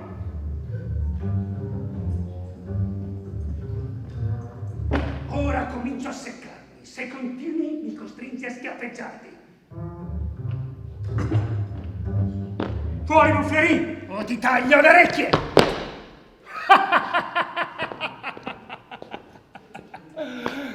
Cosa? Che dite? Sono un vero guastafeste e vi impedisco di vedere la commedia. Su, forza! Chi vuole provare a dire a quell'imbecille di tornare sul palco, Voi forse? Oppure voi? Non c'è nessuno che abbia il coraggio? Che c'è? Perché mi guardate così? Forse state osservando il centro del mio viso. Cos'ha di strano? Qualcosa da dire? Forse per voi è troppo. Avanti! Ma ce ne sarebbero di cose da dire sul mio naso, diamine e di toni da spoggiare. Put caso si potrebbe dire in un modo aggressivo. Signore, se io avessi un cotal naso me lo farei immediatamente tagliare. Oppure in un modo grazioso. Oh, amate così tanto gli uccelli da preoccuparvi di dare un appoggio per le loro zampette. Drammatico. Ah, che quando sanguina deve sembrare il Mar Rosso. Descrittivo. È una rocca, un picco, un promontorio, ma che dico, è una penisola. È enorme il mio naso, ecco. Della mia appendice sono fiero, me la servo da me stesso, ma non permetto che un altro mi faccia fesso. Perché è dimostrato che un gran naso distingue l'uomo affabile, spirituale, liberale e coraggioso, come sono io. Mi presento, sono Cyrano Saviniano, Ercole di Bergerac. Per chi non mi conosce, sono un uomo di cultura, poeta, scrittore, musicista, uomo d'armi, sono un libertino. Attacco con le parole chiunque mi intralci la strada ed a volte arrivo a mostrare pure lei, la mia lama nuda. Sì, proprio così, sono innamorato. Di chi? Ma della più bella di tutte, Maddalena Ruben, Rossana, mia cugina. Lei non lo sa, ma come posso pretendere un amore? Mi avete visto? Con questo naso che almeno di un quarto d'ora mi precede, come potrei? Io da sempre le donne le ho perdute. Eppure lei mi cerca, anche se per parlare di quel suo nuovo amico, Cristiano, un campagnolo. Ah, bello quanto stupido. Non sa mettere in fila due parole senza andare a rovinare quel suo sorriso che fa girare la testa a molte donne. E la cosa assurda è che Rossana mi ha chiesto di proteggerlo dalla brutta fama che ha la compagnia di Guasconi, dove da poco è arruolato. Che è anche la mia compagnia. D'accordo, d'accordo, proteggerò il suo piccolo barone per l'amicizia che ci lega, anche se è stupido da morire. Camminerò nell'ombra, al suo fianco. Io sarò il suo spirito e lui la mia bellezza.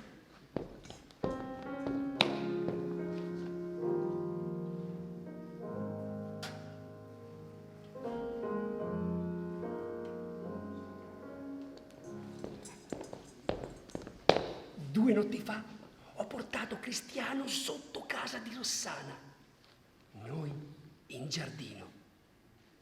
Lei sul balcone. Io, nascosto dietro un albero, suggerivo le parole. Io dicevo e lui ripeteva. Vorrei parlarvi. Ah, vorrei parlarvi. L'amore ha preso per culla. L'amore ha preso per culla il mio animo e cresce.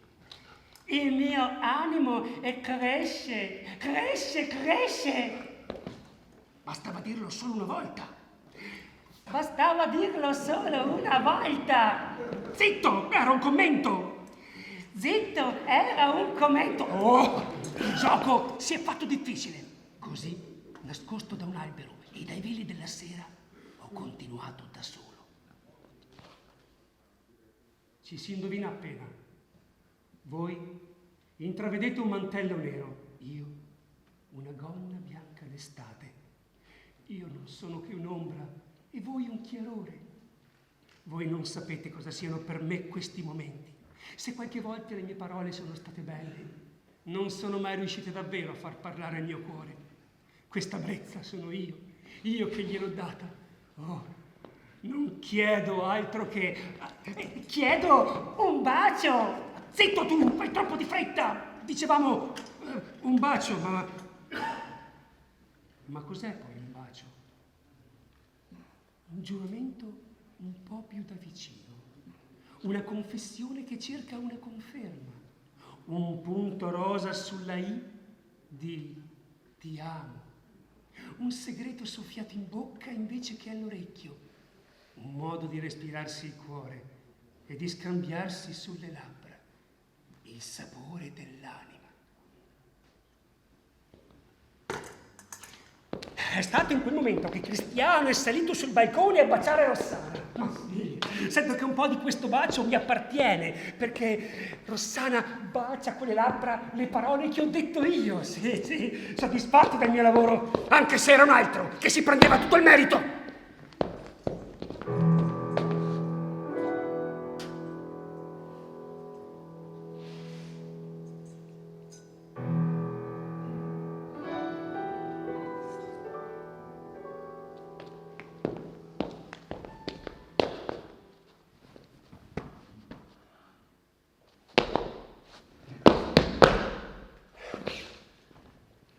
Il giorno dopo, io, Cristiano e tutta la compagnia di Guasconi siamo partiti per la guerra.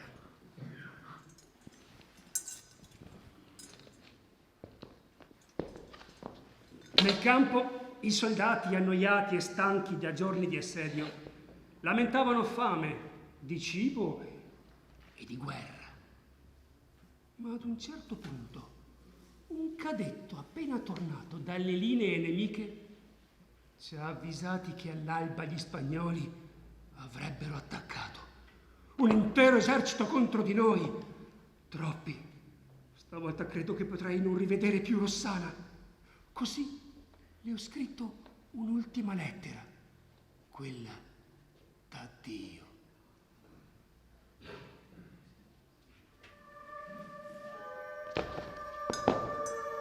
Troppo tardi! Un colpo di cannone ci ha allarmati! Il capitano ha ordinato subito l'attacco, ma gli spagnoli c'erano già addosso e già alcuni cadevano. Io cercavo Cristiano tra spari, urli, corpi senza vita, trovandolo disteso, vivo, ma col petto sanguinante. L'ho caricato in spalla fino ad un posto sicuro e ho ascoltato le sue ultime parole. Diceva: Rossana, Rossana. Poi più niente. Io ho chiuso gli occhi, infilato la mia lettera d'addio nella sua giacca e voltandomi ho gridato: fermi, bambocci, non temete! Ho 2 morti da vendicare, Cristiano e la mia felicità!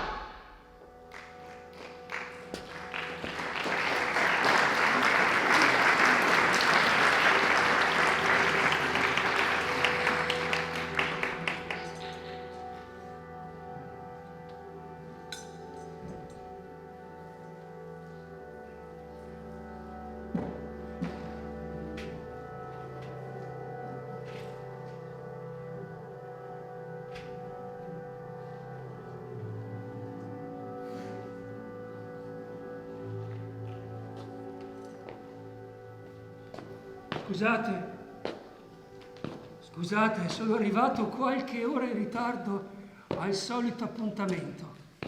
Lo so, mai un ritardo in 14 anni. Una seccatrice è venuta a trovarmi. Le ho detto: ripassate più tardi. Oggi è sabato, giorno in cui faccio visita a mia cugina.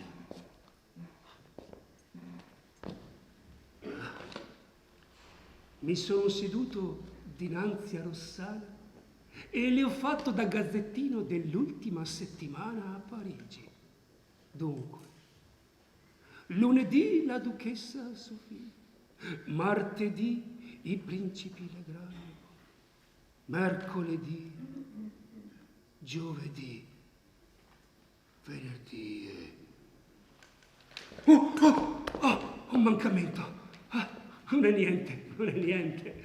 Vecchie ferite dell'assedio di Arras. Ecco, finito. Eppure anche Rossana porta le sue ferite. Lì, dove tiene la lettera di Cristiano. Oggi è un giorno speciale. Posso leggerla? Rossana, addio. Sto per morire. È per stasera, credo, amore mio. Ho l'anima ancora greve d'amore inespresso e devo morire. Mia cara, mio tesoro mio, amore. Sì, ero io, non mi nascondo più. Per 14 anni ho recitato la parte dell'amico che viene a distrarti. Ora capisci le lettere. Ero io. Quella voce nella notte, io. Mi sono ucciso alzandomi dal letto. Ah, è vero. Non ho finito il mio notiziario. Sabato 26 hanno colpito a morte Bergerac con un tronco in un'imboscata. Poter morire colpito al petto, lealmente, dalla spada di un eroe. Questa è una morte onorevole. Il destino si è preso gioco di me. Ho mancato tutto nella mia vita, anche la morte. Filosofo, fisico, poeta, uomo d'armi, gran polemista e anche amante, ma per conto d'altri. Qui giace Cyrano, che in vita sua fu tutto e fu niente. Eccola che viene. Che dite? Che è inutile resisterle? Lo so, ma non si combatte solo per vincere, no. È assai più bello quando è inutile. Mi sento già i piedi di marmo. Ma che ha da guardare? Che si permetta di fissarmi il naso?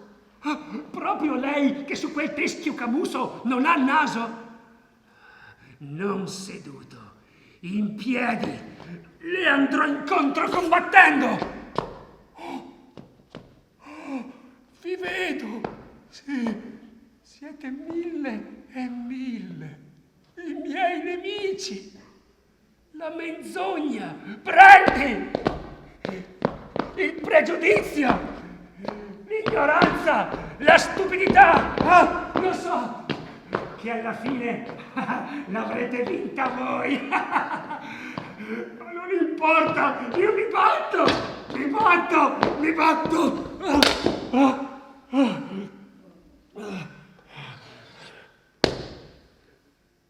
Avete preso tutto, l'oro e la rosa, ma c'è una cosa che porto con me con fierezza, qualcosa con cui saluterò l'azzurra soglia del cielo nel presentarmi a Dio, ed è il pennacchio mio.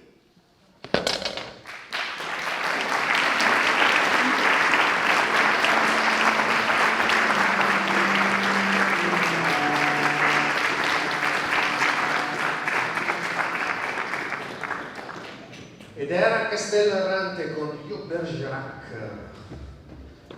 E ci avviamo, cari amici, all'ultimo corto di questa rassegna in gara per questo festival. Il prossimo corto è portato dal gruppo popolare Contrade di Pescantina, provincia di Verona, e si intitola Bar Centrale. ci fa una breve introduzione Renato, che invito sul palco. Renato? Dov'è? Vieni Renato, non stare al buio, giochiamo a nascondino? No? Eccolo. Ciao a tutti. Ciao. Sì, noi siamo del gruppo popolare contrario di Pescantina, in provincia di Verona, e abbiamo portato un nostro piccolo corto. Allora, il corto si intitola Bar Centrale. Bar Centrale nasce da una elaborazione di un testo che nel 2012 ha dato una svolta alla nostra compagnia, toccando con mano il genere della commedia brillante, adatto in quel momento al percorso evolutivo del gruppo. Parlando di Bar Centrale, insomma noi abbiamo pensato, il Bar Centrale c'è in tutti i paesi, no? E lì succedono un po' tutte le cose che poi succedono dappertutto nel mondo. E difatti tutto succede al Bar Centrale, come nella vita. Gli intrecci di situazioni involontarie portano ad azioni volontarie non sempre controllabili, che con il senno di poi vi strapperanno un sorriso. Ecco, a voi Bar Centrale.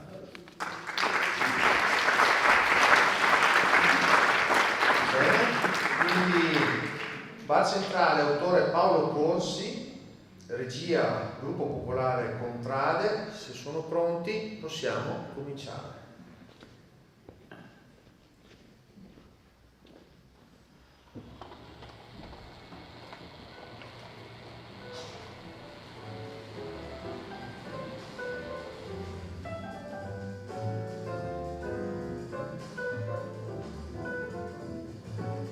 Linda, decidi tu, per me qualsiasi posto va bene. Dici sempre così e poi nessuna delle mie proposte ti va bene. Non è vero, basterebbe solo che lasciassi a casa tua madre. Ma cosa dici? Lasciare a casa mamma? Mai e poi mai! Guarda che bada perfettamente a se stessa. Non è come abbandonare un cane.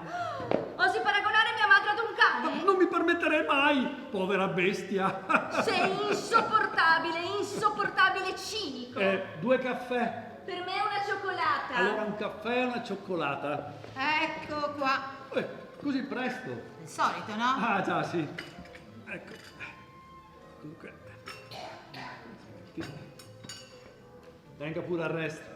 Ma veramente mancare a 50 centesimi. Alla faccia per un caffè e una cioccolata. Ecco. Sempre braccino corto tu, eh? Certo che potevi anche lasciargliela la mancia, poveraccia. Sì, lo stavo facendo, ma tu lo sai che i pignoli mi scocciano. Ma se non bastavano neanche per pagare il conto. Alla faccia, un caffè e una cioccolata, 10,50 €. E poi l'intenzione che conta. Sì, ma conterà per te, mica per lei. Ma che poi mi vuoi dire che vuoi risparmiare sulle mance? Risparmiare è una cosa che tocca a tutti. I poveri perché lo devono fare e i ricchi perché amano farlo. Già. Bene, Vabbè, visto che si è deciso, vado a disporre per i bagagli. Deciso? Deciso cosa? Tesoro, mi hai lasciato carta bianca e quindi ho deciso io. Si va a Cortina, che c'è su anche la Marta. Andiamo! Va bene. E vieni pure mamma! Come viene mamma? No, carta bianca non vuol dire bandiera bianca. Ma che dici? Stavo lavorando. Possibile, i tuoi amici non hanno saputo o voluto dirmi dov'eri. E meno male, no? Il nomignolo Lupin ti dice niente? Beh, sono un ladro. Non è che posso far sapere a tutti dove mi trovo. A tutti no, ma tua moglie sì, ti portasse appresso almeno il telefono. Ma che ti cambia saperlo? E poi, lo sai, non è prudente. Ecco, lo sapevo. Hai amante? Cosa? Dimmelo, perché se dovessi scoprirlo da amante? sola... Ma quale amante? Te l'ho detto, stavo lavorando. Ma se sono mesi che non porti a casa qualcosa di decente. Io capisco la crisi, l'inflazione, le tasse. Sì, lo so, ma nemmeno una casa libera, mai una. Nemmeno in vacanza vanno più. Lo so, sono sempre solo i migliori che se ne vanno. Ma no, cretino, che vanno in vacanza. Guardatelo lì, il mago dello scasso. La primula rossa del furto d'appartamento. Oh, niente pubblicità, Occhio. Sì, pronto? Sì, Sherry, sono io, sì. Domani mattina a Cortina, sì. E su con sua madre, sì. La grimaccia, quella vecchia. Ma non Il ti signore preoccupare. desidera? Nulla non vede, sto solo telefonando. Sì, ma il posto a sedere, l'è solo per le telefonate? No, per le consumazioni è. Simpatica come una colica renale. Sì, beh, insomma, ti dicevo, sì, è lontano. No, Sherry, non dicevo a te. Simpatica come una colica renale, ma quella barista idiota. Sì, io so che è lontano, vabbè, ma non ti preoccupare che una scusa la troverò. Sì, Sherry. A domani. A domani. Aria di scappatelle e di case incustodite. Devo assolutamente scoprire dove abita quel tizio. Che ci vuole? Scusi, Ma signore. che fai? Ma lo chiedi a lui? Saprà ben dove abita, no? No, meglio seguirlo. Ferma lì, Miss Marple, torna qui. Non è semplice pedinare senza essere visti. Lascia fare a me, ho i miei metodi io. No, vieni. Buongiorno, sono io. Sì, partiamo domani. A Cortina. Sì, finalmente sono riuscita a convincere il cornuto. Cornetto, alla crema? Disonto anche al cappuccino? No, grazie. Ma mi vuole lasciare in pace? Sto solo telefonando. Oh, ma sta succedendo? Io a Ciapalbar per un phone center. E che modi? Ma sì, guarda, lasciamo stare. Ma no, una cretina di barista arrogante e strafotente. Ma certo, pensiamo a noi, sì. E ci vediamo domani. Bacio. Là, qui l'affare si ingrossa. Davvero? Beh, non me ne ero accorto. Scemo, parlavo dell'affare. L'affare. Sì, quell'affare. Beh, quando l'affare si ingrossa, le case si svuotano. Quella era di sicuro la classica telefonata fra amanti. Con sbaciucchiamento finale.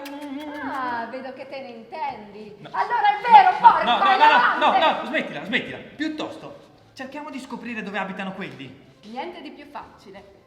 Scusi lei, conosce per caso la coppia che era qui poco fa? Due signori distinti? Qui, certo. E ai Bonetti? Ma perché gli interessa? Vede, alla signora è caduto questo. Se mi dice dove abitano magari glielo posso portare io. Certo, sta qua vicino in via Rossetti. E ricorda per caso anche il numero civico? Ovvio, 44, io occupa tutto il piano alto. Se la passano bene. Grazie, è stata molto gentile. Si figura. O neanche un bicchiere d'acqua sti qua. Ma grande, ma chi sei? Marina Lupina. Visto? Anch'io ho i miei metodi. Ora tocca a te, caro il mio Gianni Lupin. Sì, allora, vai avanti tu e io prendo le sigarette. Sta attento a quel che fai, che ti controllo. Attento G, non le trascinare, che ci stanno i San Pietrini, se rovinano le rotelle dopo. Porca vacca, se portano di tutta la casa sti qua. Lo sai, ai Benetti gli piace cambiarsi spesso. Sì, e mi sgobo, Parcar Garghe e il SUV. Non te lamentare. Piuttosto devi sapere che i signori te li devi tenere buoni. Prima o poi che possono sempre servire, hai capito? No. Oggi parliamo da uomo a cognato. Se non ti svegli, caricherai sempre le valigie per i Benetti. Hai capito o no? Che vitaccia. Io che ho lasciato l'urbe per sposarmi a Narella mia e nel banchetto c'era pure il fratello. Che fine che ho fatto. Da capitale al capitone. Morirà ammazzato là. Ancora valise? Quelli di prima erano della sorella Linda. Queste saranno del marito. Speriamo che lui si cambia de manco. Te stai sempre a lamentare. Ma pensa che te stai allenando? Sì, a far il facchin. No, a fa il portaborse al Ministero dei Trasporti. E dai che stai sulla strada buona. Comunque, non ho mai visto il signor Cossita contento del partire. E mi ha dato anche la pancia. Ma davvero? Sì. E si vede che stavolta ha lasciato a casa la suocera. Oggi, visto che hai rimediato, perché non ci famo due birette? E paghi te, vabbè. Che sto, dai. Dai. Sì. Annare, ci porti due birre. Una per amore tuo e l'altra per tuo fratello. Ecco qua, due birre fresche, poi nati stracchi. Oh, guarda che bello. Da tanto ancora, Non la sto a sentire, godete sta birra, sta buona. Sì, dai. Cin. Scansa fadine, sì, tu ti do. Sì. Alva, vedi te tornare imbriaco pure stanotte che te copo. Sarà molto dura, sarà, amore mio. Sì, molto, ma molto dura. Figuremi se mi ascolta.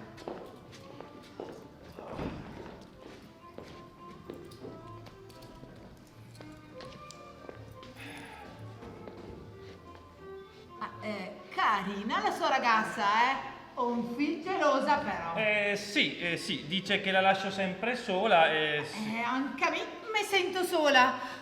E lui? Io, vede, al momento mi trovo un po' corto di idee, Vabbè, ecco. se cerca qualche idea nuova, mi parlo che la varea. Per carità. E ricorda, la mia compagna è molto gelosa. Lei, signora, è interessante, sì, ma non è il mio genere artistico, ecco. Oh, quando si può far del bene, non bisogna mia essa schissinosi. Sì, è che io preferisco l'arte astratta. Astratta? Ma roba da signori quella! Basta guardare a casa dei Benetti, un quadro, peso dell'altro, tutti da un pittore famoso, un certo Gattuso. Sì, il pittore di tradizione di centrocampo, Ringhio. Ma via, quello sarà Guttuso. Mi sa udito. Comunque, i gat tanta roba, ma non le gode perché gli è sempre via. Ad esempio, gli è partito stamattina. Ma i Benetti quelli del piano attico? Sì. E sono andati in vacanza. Lei ci va spesso? In vacanza? No, dai Benetti. Beh, quando sta via, curomi le piante. Prosperose le piante. E fino a quando lo farete il servizio? Quale servizio? Quello alle piante. Vabbè, quei per manco di 2 settimane e non le fa le valise. Proprio quello che ci voleva, che occasione. Quale occasione? Niente, pensavo alle piante. Vabbè, ma le fissa con le piante, Peccato. Vabbè, vo che go Maria, Fradel e libertà vigilata. No, aspetti. L'acqua alle piante potrebbe essere un'ottima occasione. Sant'Antonio, che sorpresa! E il senta come il batte.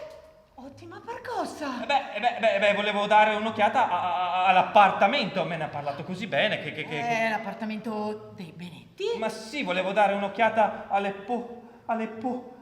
poppeliacee, alle piante, le piante. Sì. Puttaniero?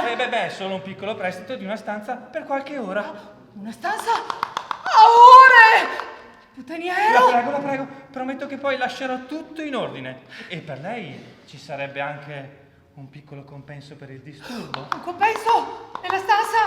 A ore? È puttaniero? Ma si è offesa?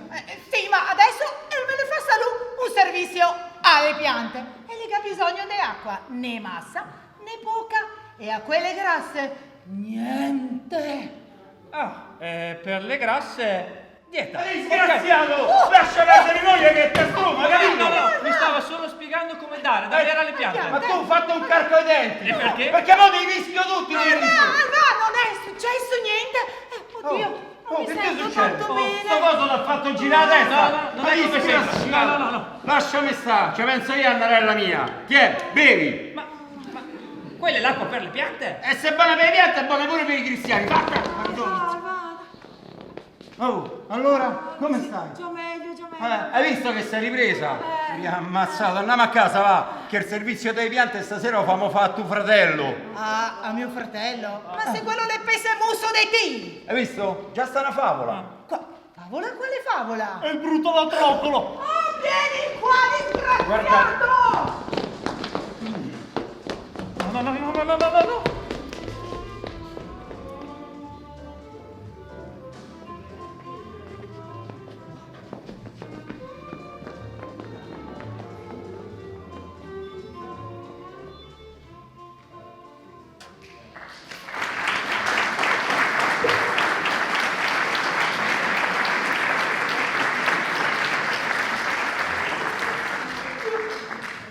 Questo era l'ultimo corto in concorso per la bar centrale del gruppo popolare Contrade. Bene, quindi abbiamo visto tutti i corti in gara, le giurie ho visto che stavano già prendendo qualche appunto, quindi vorremmo dare ancora un po' di tempo alle giurie di confrontarsi, di parlare, di discutere, di picchiarsi in base alle opinioni che hanno. E abbiamo un altro corto fuori concorso, fuori gara, ed è un corto, più che altro è un'improvvisazione da parte di Aghetti Bruni. Si intitola Pigiama Party.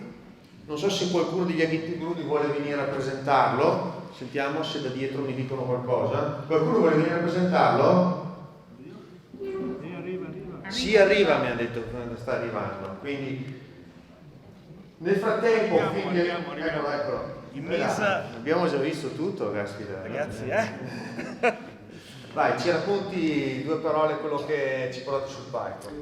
Allora, Pigiama Party non è altro che un incontro tra amici che non si vedono da lungo tempo e riescono finalmente a incastrare, come sappiamo noi sopra una certa età, finalmente a incastrare le proprie, diciamo così, agende e vedersi per una volta per organizzare qualcosa e passare la notte insieme. E quale migliore occasione per, diciamo così, raccontarsi e mettersi alla pari di quello che è accaduto nel tempo. Ecco, non vi diciamo nient'altro, è uno spettacolo improvvisato, vi chiederemo qualcosa, quindi non siate timidi, avremo bisogno del vostro aiuto. D'accordo? Nient'altro. Vai. Nel frattempo le giurie avranno tempo quindi di costruire il loro verdetto, quindi ci gustiamo questo spettacolo di improvvisazione con gli Aghetti Bruni in Pigiama Party. No, Aghetti Bruni, non so detto. Sì, giusto, Aghetti Bruni.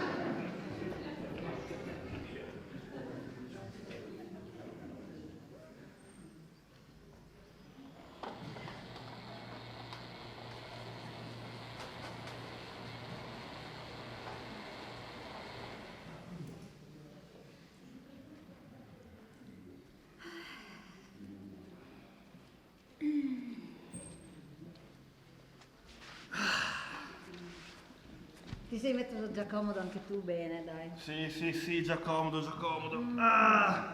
Eccolo! Comunque ho avuto un'idea bellissima di trovarci questa sera prima, in modo che abbiamo tutta la notte per raccontarci un sacco di cose. Ma io vi ringrazio voi perché finalmente possiamo fare una camminata. Io volevo andare sopra il Monte Baldo, era una vita che volevo portarvi perché sapete che è la mia passione e quindi grazie, così abbiamo unito tutti al dilettevole, un sacco di tempo non ci vedevamo. Beh, tutti e tre un sacco, infatti. Veramente? Almeno 10 anni, infatti abbiamo un sacco di cose da pazzesco. raccontarci. E qual è un argomento, un macro argomento di cui 3 amici che non si vedono da 10 anni possono parlare? Chiedo a voi, pubblico, non vi vedo, quindi se mi vengono dei suggerimenti sarebbe bello. Vita sentimentale. Come? Vita sentimentale. Ci piace? Lo prendiamo, benissimo. Allora, adesso ci sarà un aneddoto reale che qualcuno di noi racconterà e da questo prenderanno vita delle improvvisazioni, delle scene. Le scene potrebbero essere 1, 2, 3, 4, non lo sappiamo, ma quello che sappiamo è che quando finisce una scena ci sarà questo e il buio da parte della regia. E quindi vita sentimentale.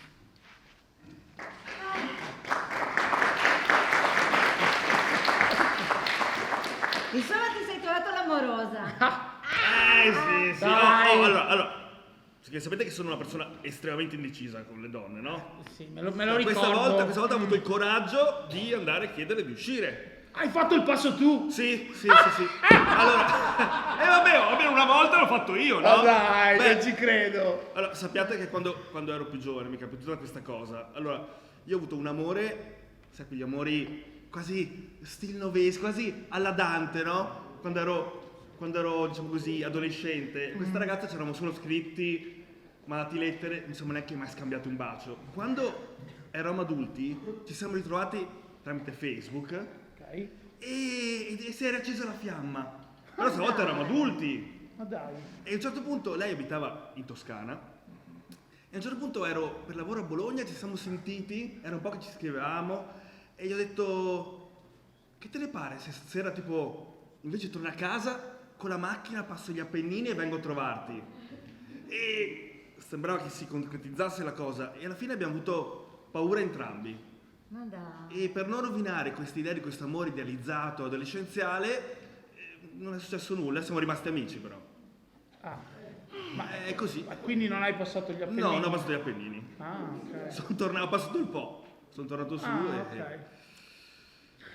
Sai che questa storia qua mi fa venire in mente che mi vorrei vedere tanto una scena in cui una persona cerca di fare di tutto per ottenere un risultato. Vediamola.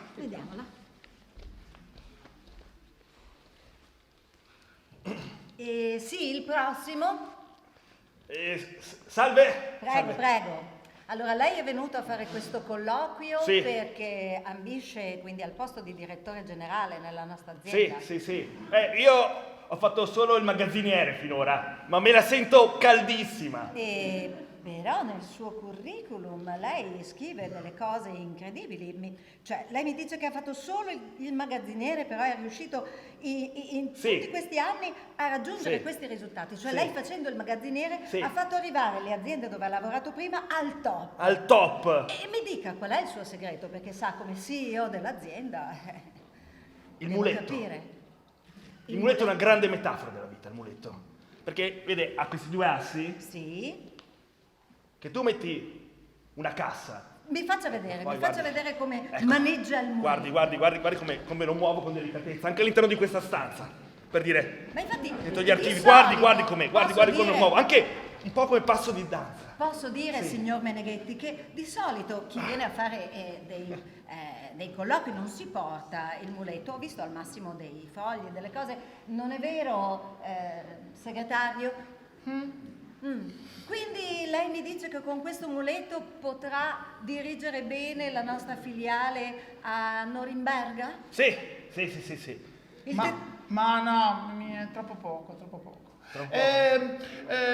Mi faccia un'impennata col muletto, vediamo cosa è in grado Adesso di deve fare. arrivare solo, guarda, devo mettere prima. Attenzione, c'è la mia scrivania qui per cortesia. Ho anche girato su Molto una ruota bene. sola. Sì, dai. E facciamo così, adesso proviamo a metterci tutti e due sul muletto, vediamo se ci fa Va alzare. bene, sì, ci sto. Allora, Pronti? Aspetta. Mi siedo io qui? Sì. Ok. E non deve cadere dalle mie ginocchia, altrimenti il posto non è suo. Un attimo, guardi. Ok, ci metto giù, mi viene da vomitare, via. il posto è suo.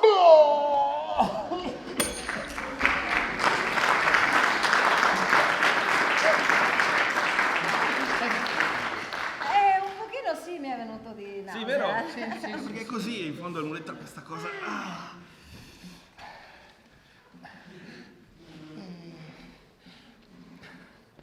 Ciao.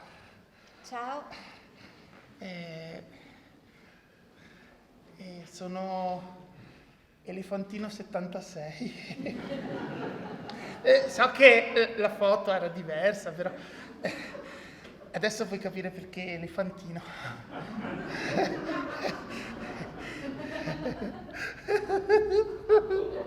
Scusa, risata nervosa. Sei bellissima.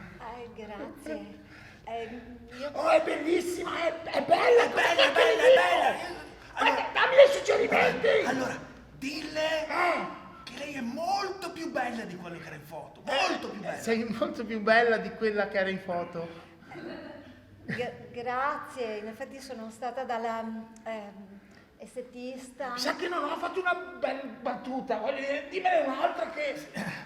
Allora, io smuoverei mari e monti per vederti un'altra volta. Ho capito. Smuoverei mari e monti. Io ti farei una Maria e Monti per festeggiare. No, ma sai che ti ho scritto che sono intollerante al glutine. Ah, ok. Infatti posso bere solo... sei arrivato un po' in ritardo, mi sono già presa da bere. Hai tu fatto puoi benissimo, prendere- posso... Sì. Mi fa uno spritz per cortesia? Francesca? Mi senti, Francesca?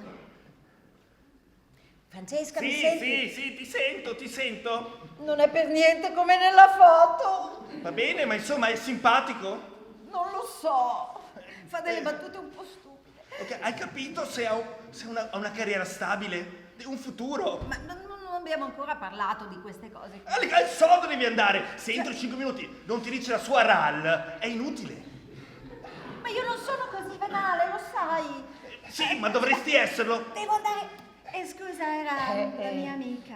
Posso... so che nella chat teniamo i nomi, però potrei sapere come ti chiami? Mi chiamo... Jessica. Jessica? Sì. Buon nome, ma con la J o con la G? Con la G. Jessica?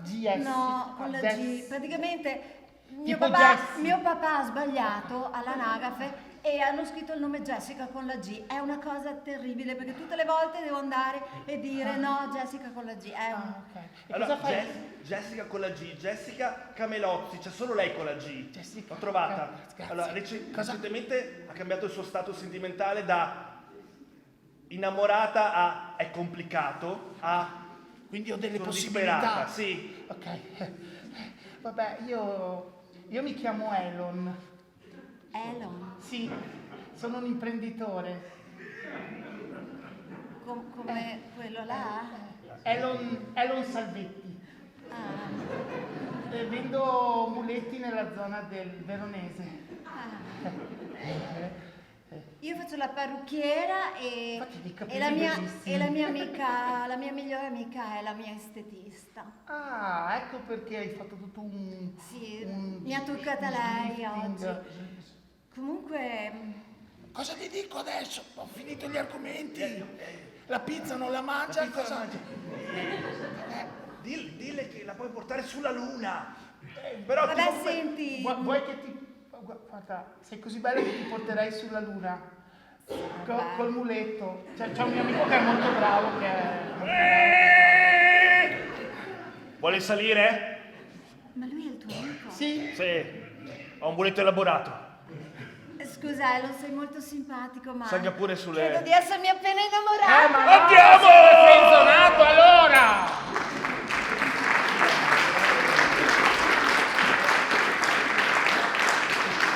Queste donne così superficiali che guardano solo i moletti. Hai ragione. Però io vorrei vedere una storia che appunto abbia un bivio, cioè una grande scelta importante e poi una persona può scegliere, voglio vedere chi prende le due decisioni. Sì. Va bene, vediamo. Benissimo.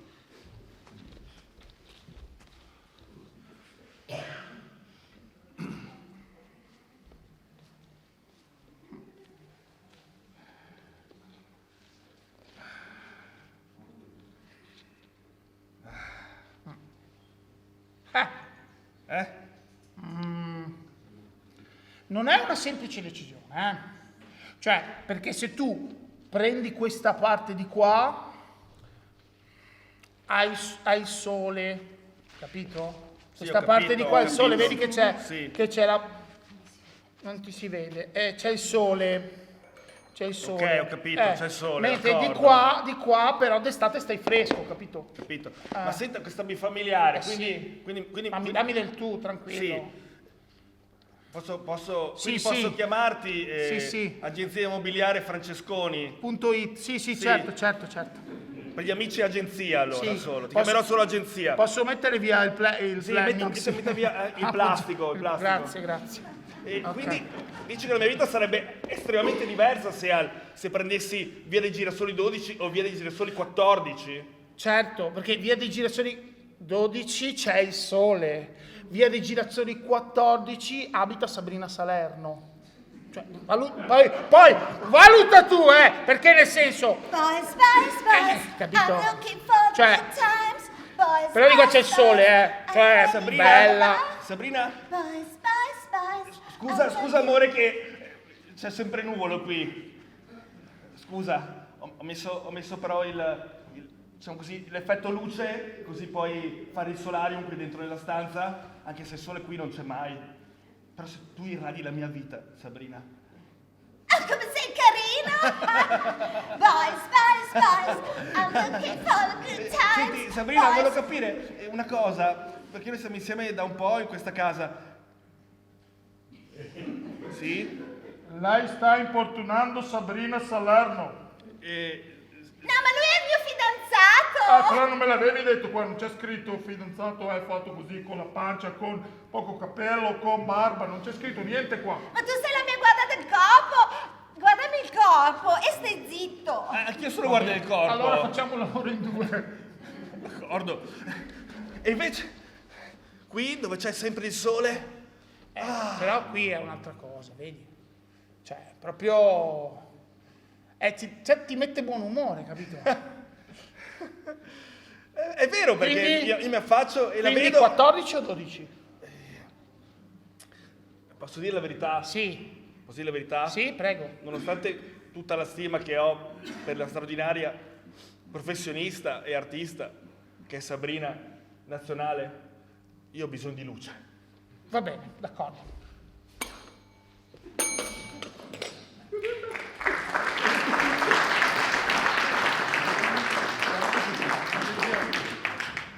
Si è rotto? No, vai. Però in realtà a me ha lasciato un po' così, perché un bivio, una storia in cui davvero c'è una decisione. È vero, questa qui non è Questa una era una decisione. decisione tra il sole, la luce e l'ombra, ma come dire, un bivio. Ah, scusate, di una- era un battibando. di una. Sì. Qualcosa che ti cambia davvero la vita. Ah, un bivio... Ah, ma quel bivio lì... Esistenziale. Cosa di un bivio vero, questa qui è una esistenziale. Scusami. Ok, via. Papà, io credo di aver ricevuto la chiamata. Margherita, io e tua madre, povera madre, che Dio l'abbia in gloria, sai che contavamo su di te per continuare la prole e la famiglia. Lo so, Anche se non avrebbero poi ricevuto il cognome tuo, ma non importa. lo so, mamma, però voi mi avete trasmesso una fede incrollabile. Io non lo so se voglio ancora sposare Francesco oppure se voglio prendere i voti. E non gliel'ho ancora detto a Francesco in realtà, quindi lui non sa niente di questo. E non so come dirglielo, però credo di aver bisogno di un... La mamma è come se fosse sempre qua con noi e... Grazie mamma che sei sempre qua con noi. Senta, io volevo dirle che ho scelto la location per il matrimonio Sì. e volevo la sua approvazione in quanto Sì. genitore 1 Sì. e anche 2 Sì. e anche 3, visto che... Sì. Mi scusi, non No, volevo fare vabbè, non dell'ironia. si non era preoccupi. voluta. Senta, io ho scelto per il matrimonio con Margherita, ho scelto un parco enorme con i cavalli che corrono imbizzarriti nel prato. Io voglio che E corrano. voi in mezzo? E noi in mezzo. Scusate, con i cavalli che... corrono. Sì, perché come bianchi, solo bianchi, le criniere lunghissime. E volevo capire che se lei era d'accordo con questa mia scelta, ecco. Perché noi ci amiamo per carità, tantissimo per carità, e sì, sono sì. sicurissimo che quando le farò la proposta, che non l'ho ancora fatta, volevo prima parlarne con lei, perché io ho bisogno... Ma tu ci hai parlato? Cioè, hai fatto quella cosa che... Quella cosa del... No, vero? No! Allora... Dovrei? Direi di sì. Francesco, stavo proprio pensando a te. Anch'io pensavo a te! E niente, ti immaginavo a cavallo di un cavallo. A cavallo di un cavallo, sì, un cavallo alla seconda, un cavallissimo. Capito che scorrazzavamo. E senti Francesca, io... Ecco, niente, ecco. Prima che tu... Sì, no, scusa, mi stavo allacciando le scarpe, no? Non ti ho visto pronta, scusa. No, è che io ero qui invece con il mio rosario. Che Il tuo rosario, certo, Stavo certo. pregando per Certo. te, per me, per noi. Certo. Sì, no, Per tutto comunque c'è un il po' di mondo. polvere qui, no? C'è un po' di polvere. Sì. Sì. Allora io ti volevo dire che... Sì, ma posizione naturale, io sto così. Ho Sì. visto l'abito che vorrei mettere presto. Ah, sì? Sì. Bello. C'è un, Non lo devo vedere, io non lo devo vedere, no, non lo devo vedere, mi ha detto che non lo devo vedere, no. c'è un bel velo Sì, un bel velo, bello. che copre i capelli. Sì. Nero. Nero? Sì, nero. Nero? Il velo nero, sì. Come nero? E i capelli me li devo tagliare. Devo tagliarmi tutti i capelli. È una decisione, cioè nel senso, no, ovvio che scegli tu la hairstylist, scegli tu l'estetista, ovviamente io non E poi mi metterò sempre questo al collo. Benissimo, benissimo, non ho nulla in contrario. Senza trucco. Senza trucco? Sì. Ecco, magari proprio il giorno della cerimonia un velo di... No! No, un velo È di... proprio il giorno della cerimonia che devo stare senza trucco, con i capelli corti e col velo in testa, nero. Ma non hai capito, proprio non hai capito. No, nel senso, abbiamo delle differenze estetiche. Questo l'ho capito. E io, essendo uomo, capisco mano a mano. Francesco, metti via quella cosa che mi fa senso. Io ti voglio tanto bene, ma sono innamorata di un altro. Come di un altro? Come di un altro? Sono innamorata di lui.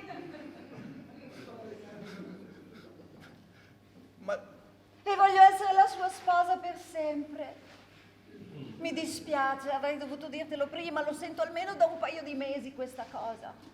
Lo senti da un paio di mesi? Sì. Di nascosto? Ma no, io vado in chiesa tutti i giorni, ci vediamo, sì, di nascosto. L'ho confessato solo al parroco e oggi a te e ieri a mio papà. Vabbè, cioè, capisco, è ubi maior. E minor cessat. Aghetti Bruni!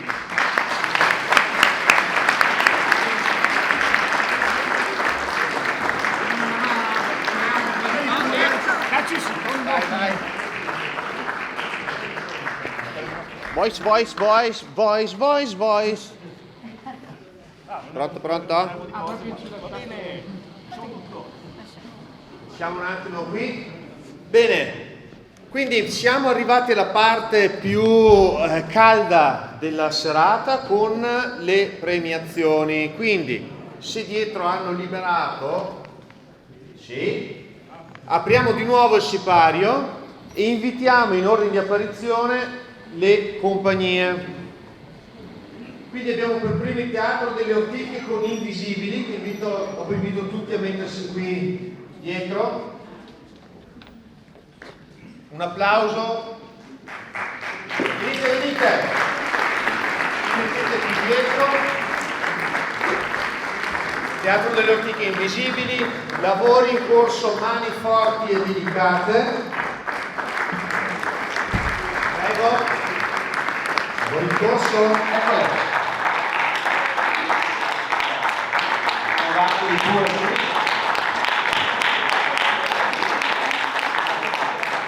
Teatri scoperti, la notte poco prima della foresta.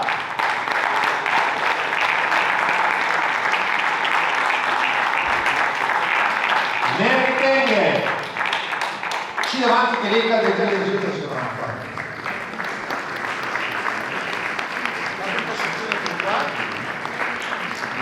Poi abbiamo Castello Errante, io Bergerac.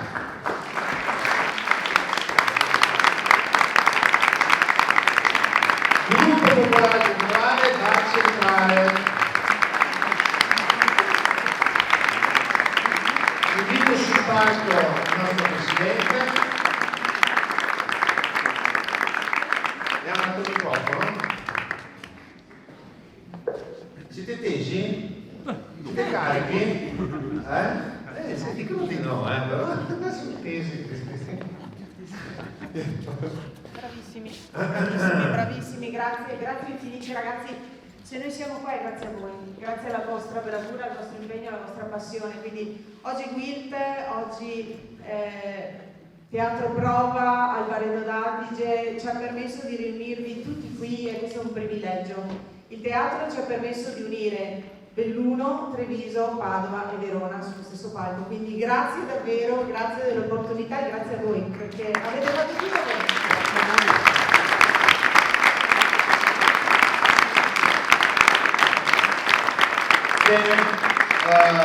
Io penso che sarebbe giusto anche invitare la giuria. Se loro che hanno sudato 7 camicie per decidere esatto, se ci raggiungete sul palco, quindi la giuria tecnica e la giuria giovane. Prego.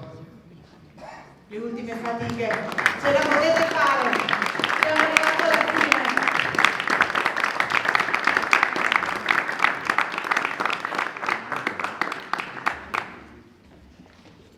È stato difficile? Prego. Al centro, voi al centro. Venite. Non siete timidi. È sempre un po' difficile in questi casi perché ci sono abilità diverse, qualità diverse.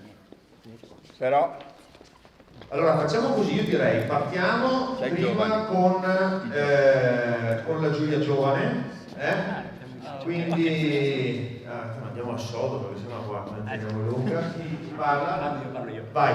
Allora, all'inizio è stato anche quasi facile, sembrava, siamo usciti, abbiamo parlato un po', fatto il recap di quello che è uscito, tutti i punti forti di ogni compagnia, poi però c'è stato da mettere giù in lista il primo, il secondo, e lì niente, non era così facile come sembrava all'inizio. E siamo messi lì a paragonare, guardare cosa poteva andare meglio, cosa poteva andare peggio, però alla fine siamo dovuti, non dico lottare, ma c'eravamo molto in contrasto come parere. E la cosa difficile era proprio paragonare questi molti mondi diversi, c'era il dramma, c'era la commedia, e siamo dovuti alla fine concludere, arrivare a una soluzione, e più o meno ci siamo arrivati. Allora, il punto che è stato, fondamentale per noi è stata la questione di portare i nostri coetanei a vedere quello spettacolo. Abbiamo riflettuto su questo, quindi su quale spettacolo porteremo appunto i nostri amici, i nostri coetanei. E la decisione è andata su La notte poco prima della foresta. Passo avanti.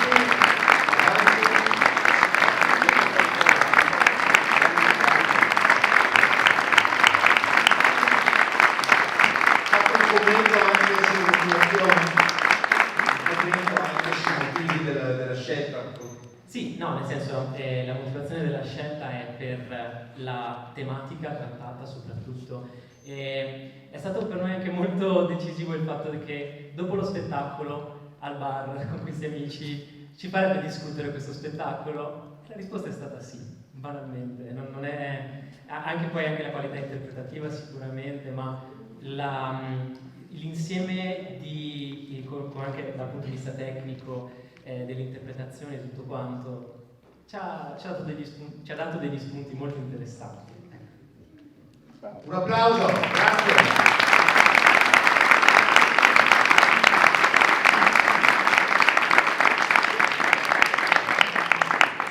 Va bene, prego, riaccomodati. Grazie. E adesso arriviamo alla parte più impegnativa, quindi dovete fare un po' di suspense adesso. Teneteli sulle spine. No, anche noi abbiamo discusso e anche noi abbiamo apprezzato tante cosine anche tra loro diverse, anche la storia vera delle ostetriche, però poi ci siamo trovati unanimemente d'accordo su un testo. E allora ve lo dico. Vince il Teatro delle Ortiche di Padova con Invisibili.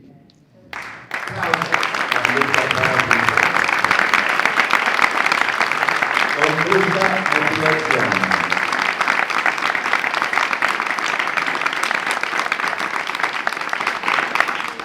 Accanto ad un testo di sicura attualità che esplora i lati più fragili ed oscuri del nostro animo, si unisce una recitazione molto curata che esprime con incisività sia la sottile progressione del disturbo ansiogeno, sia la sua perversa ciclicità.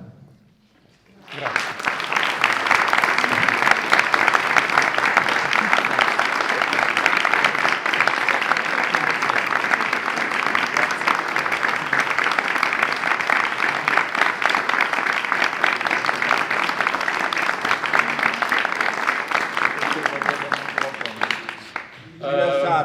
Rilassato. Va bene. Io ho un microfono, che paura. Io non so parlare in pubblico. Vabbè, parla in privato. Sì, e vorrei dedicare, intanto grazie, veramente grazie, ma ci tengo a dedicarlo a tutti perché non esiste arte senza unione e qui ce ne ho vista tanta. Al di là del spettacolo.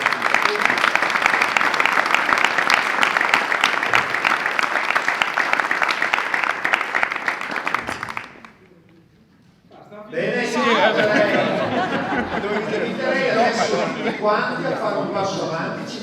tutti qui insieme, che vi facciamo una bella foto di gruppo. Venite avanti tutti quanti, mettiamoci tutti qui. Allora, ci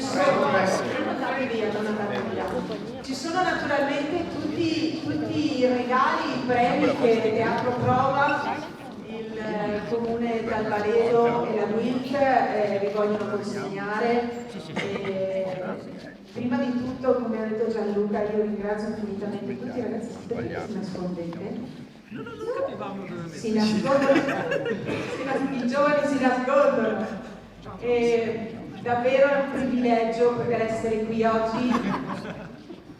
Recentemente ho ricevuto un messaggio di uno di voi dove parlava del sentirsi libero.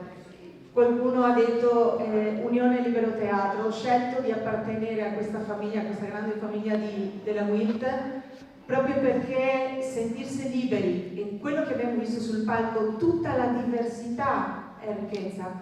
Quindi ancora una volta grazie infinite di aver scelto di trascorrere questo pomeriggio con noi, di partecipare a questa festa, è una festa che vi appartiene. Quindi prendetevi tutti gli applausi, prendetevi tutta la gioia di stare insieme, stringetevi per la foto perché so che ci sono i fotografi in sala, Roberto Rizzotto in fondo che ci saluta, stringetevi. Ecco, purtroppo non è arrivata in tempo la Porsche per il vincitore, l'avevamo ordinata, non è arrivata, quindi appuntamenti del 40 si trova. Grazie.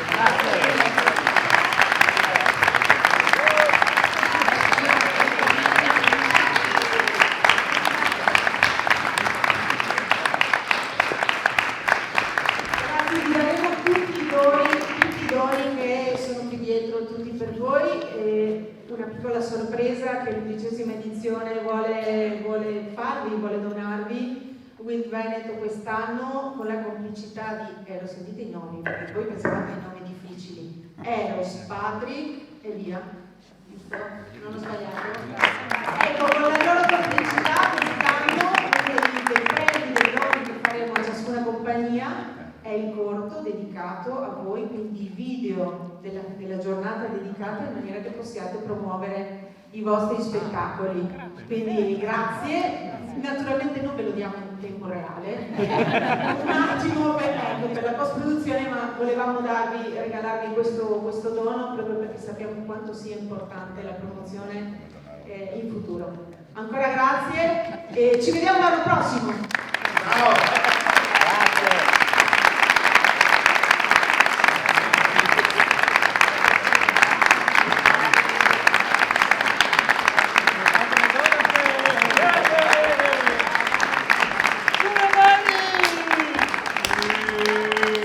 Alex Micheletto, presidente provinciale della WILT di Verona. È stato un piacere ospitare questa giornata Festival dei Corti qui nella nostra provincia. Dobbiamo solo fare dei ringraziamenti al Comune di Albaredo che ci ha ospitato in questo splendido teatro, al Teatro Prova che ha organizzato tutta la manifestazione, ma soprattutto tutte le compagnie che hanno partecipato. Quelle della provincia di Verona che hanno accolto l'invito, che le ringrazio in maniera particolare, ma soprattutto quelle che sono venute da lontano. È stato un grande piacere ospitare compagnie da Padova, Treviso, Belluno, quindi ecco una manifestazione riuscitissima sia per l'affluenza di pubblico e sia per tutte le compagnie che hanno partecipato.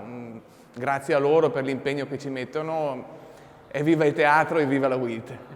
Alla fine, dai, me lo sono portato a casa e che dire? Beh, innanzitutto ci tengo veramente a ringraziare tutti perché il teatro è arte, l'arte senza unione non è niente e quindi spero davvero di aver lanciato un messaggio, di essere riuscito ad emozionare come diciamo, il compito dell'attore, l'arduo compito dell'attore, quello di riuscire ad emozionare. E niente, grazie mille davvero, non so che dire. Sicuramente erano tutti molto interessanti, molto belli in realtà, erano tutti veramente molto bravi, sicuramente anche l'altro collega, uno spettacolo, un pezzo veramente unico, secondo me, soprattutto per la resa e per l'emotività in scena, che è molto importante per un attore. Ma in realtà tutti sono stati veramente molto molto interessanti. E poi al di là veramente dei pezzi c'era un bellissimo clima, una bellissima energia dietro il palco che io mi sono divertito, ecco, penso anche tutti gli altri. Una dedica a tutti quelli che fanno teatro, perché c'è sempre bisogno del teatro. Un commento, è molto significativo per me, per noi, avere un riconoscimento da una giuria cosiddetta di giovani, no? Semplicemente per il fatto che essere giovani adesso significa essere attuali. E il tema che noi abbiamo affrontato in questo monologo che abbiamo presentato oggi è un tema attuale, e l'attualità non è soltanto una cosa che appunto riguarda le persone che hanno, cioè riguarda tutti, ecco. E il tema che abbiamo affrontato era quello di sentirsi stranieri, diversi dagli altri, e ci sono persone che sono costantemente, quotidianamente sottoposte a un giudizio, ecco. Per cui ci sentiamo sempre stranieri rispetto a qualcosa o a qualcuno. Ecco. Spero che questa cosa, che quello che abbiamo fatto oggi abbia apportato, ecco, un significato ulteriore rispetto a questo tema. È stato un piacere, veramente una soddisfazione poter recitare con persone che al di là di tutto amano il teatro. E questa per me è la cosa più importante, quindi condividere con loro questo momento e questa giornata così bella, così significativa, è stata la cosa forse più importante di qualsiasi premio che una persona o un gruppo teatrale può ricevere.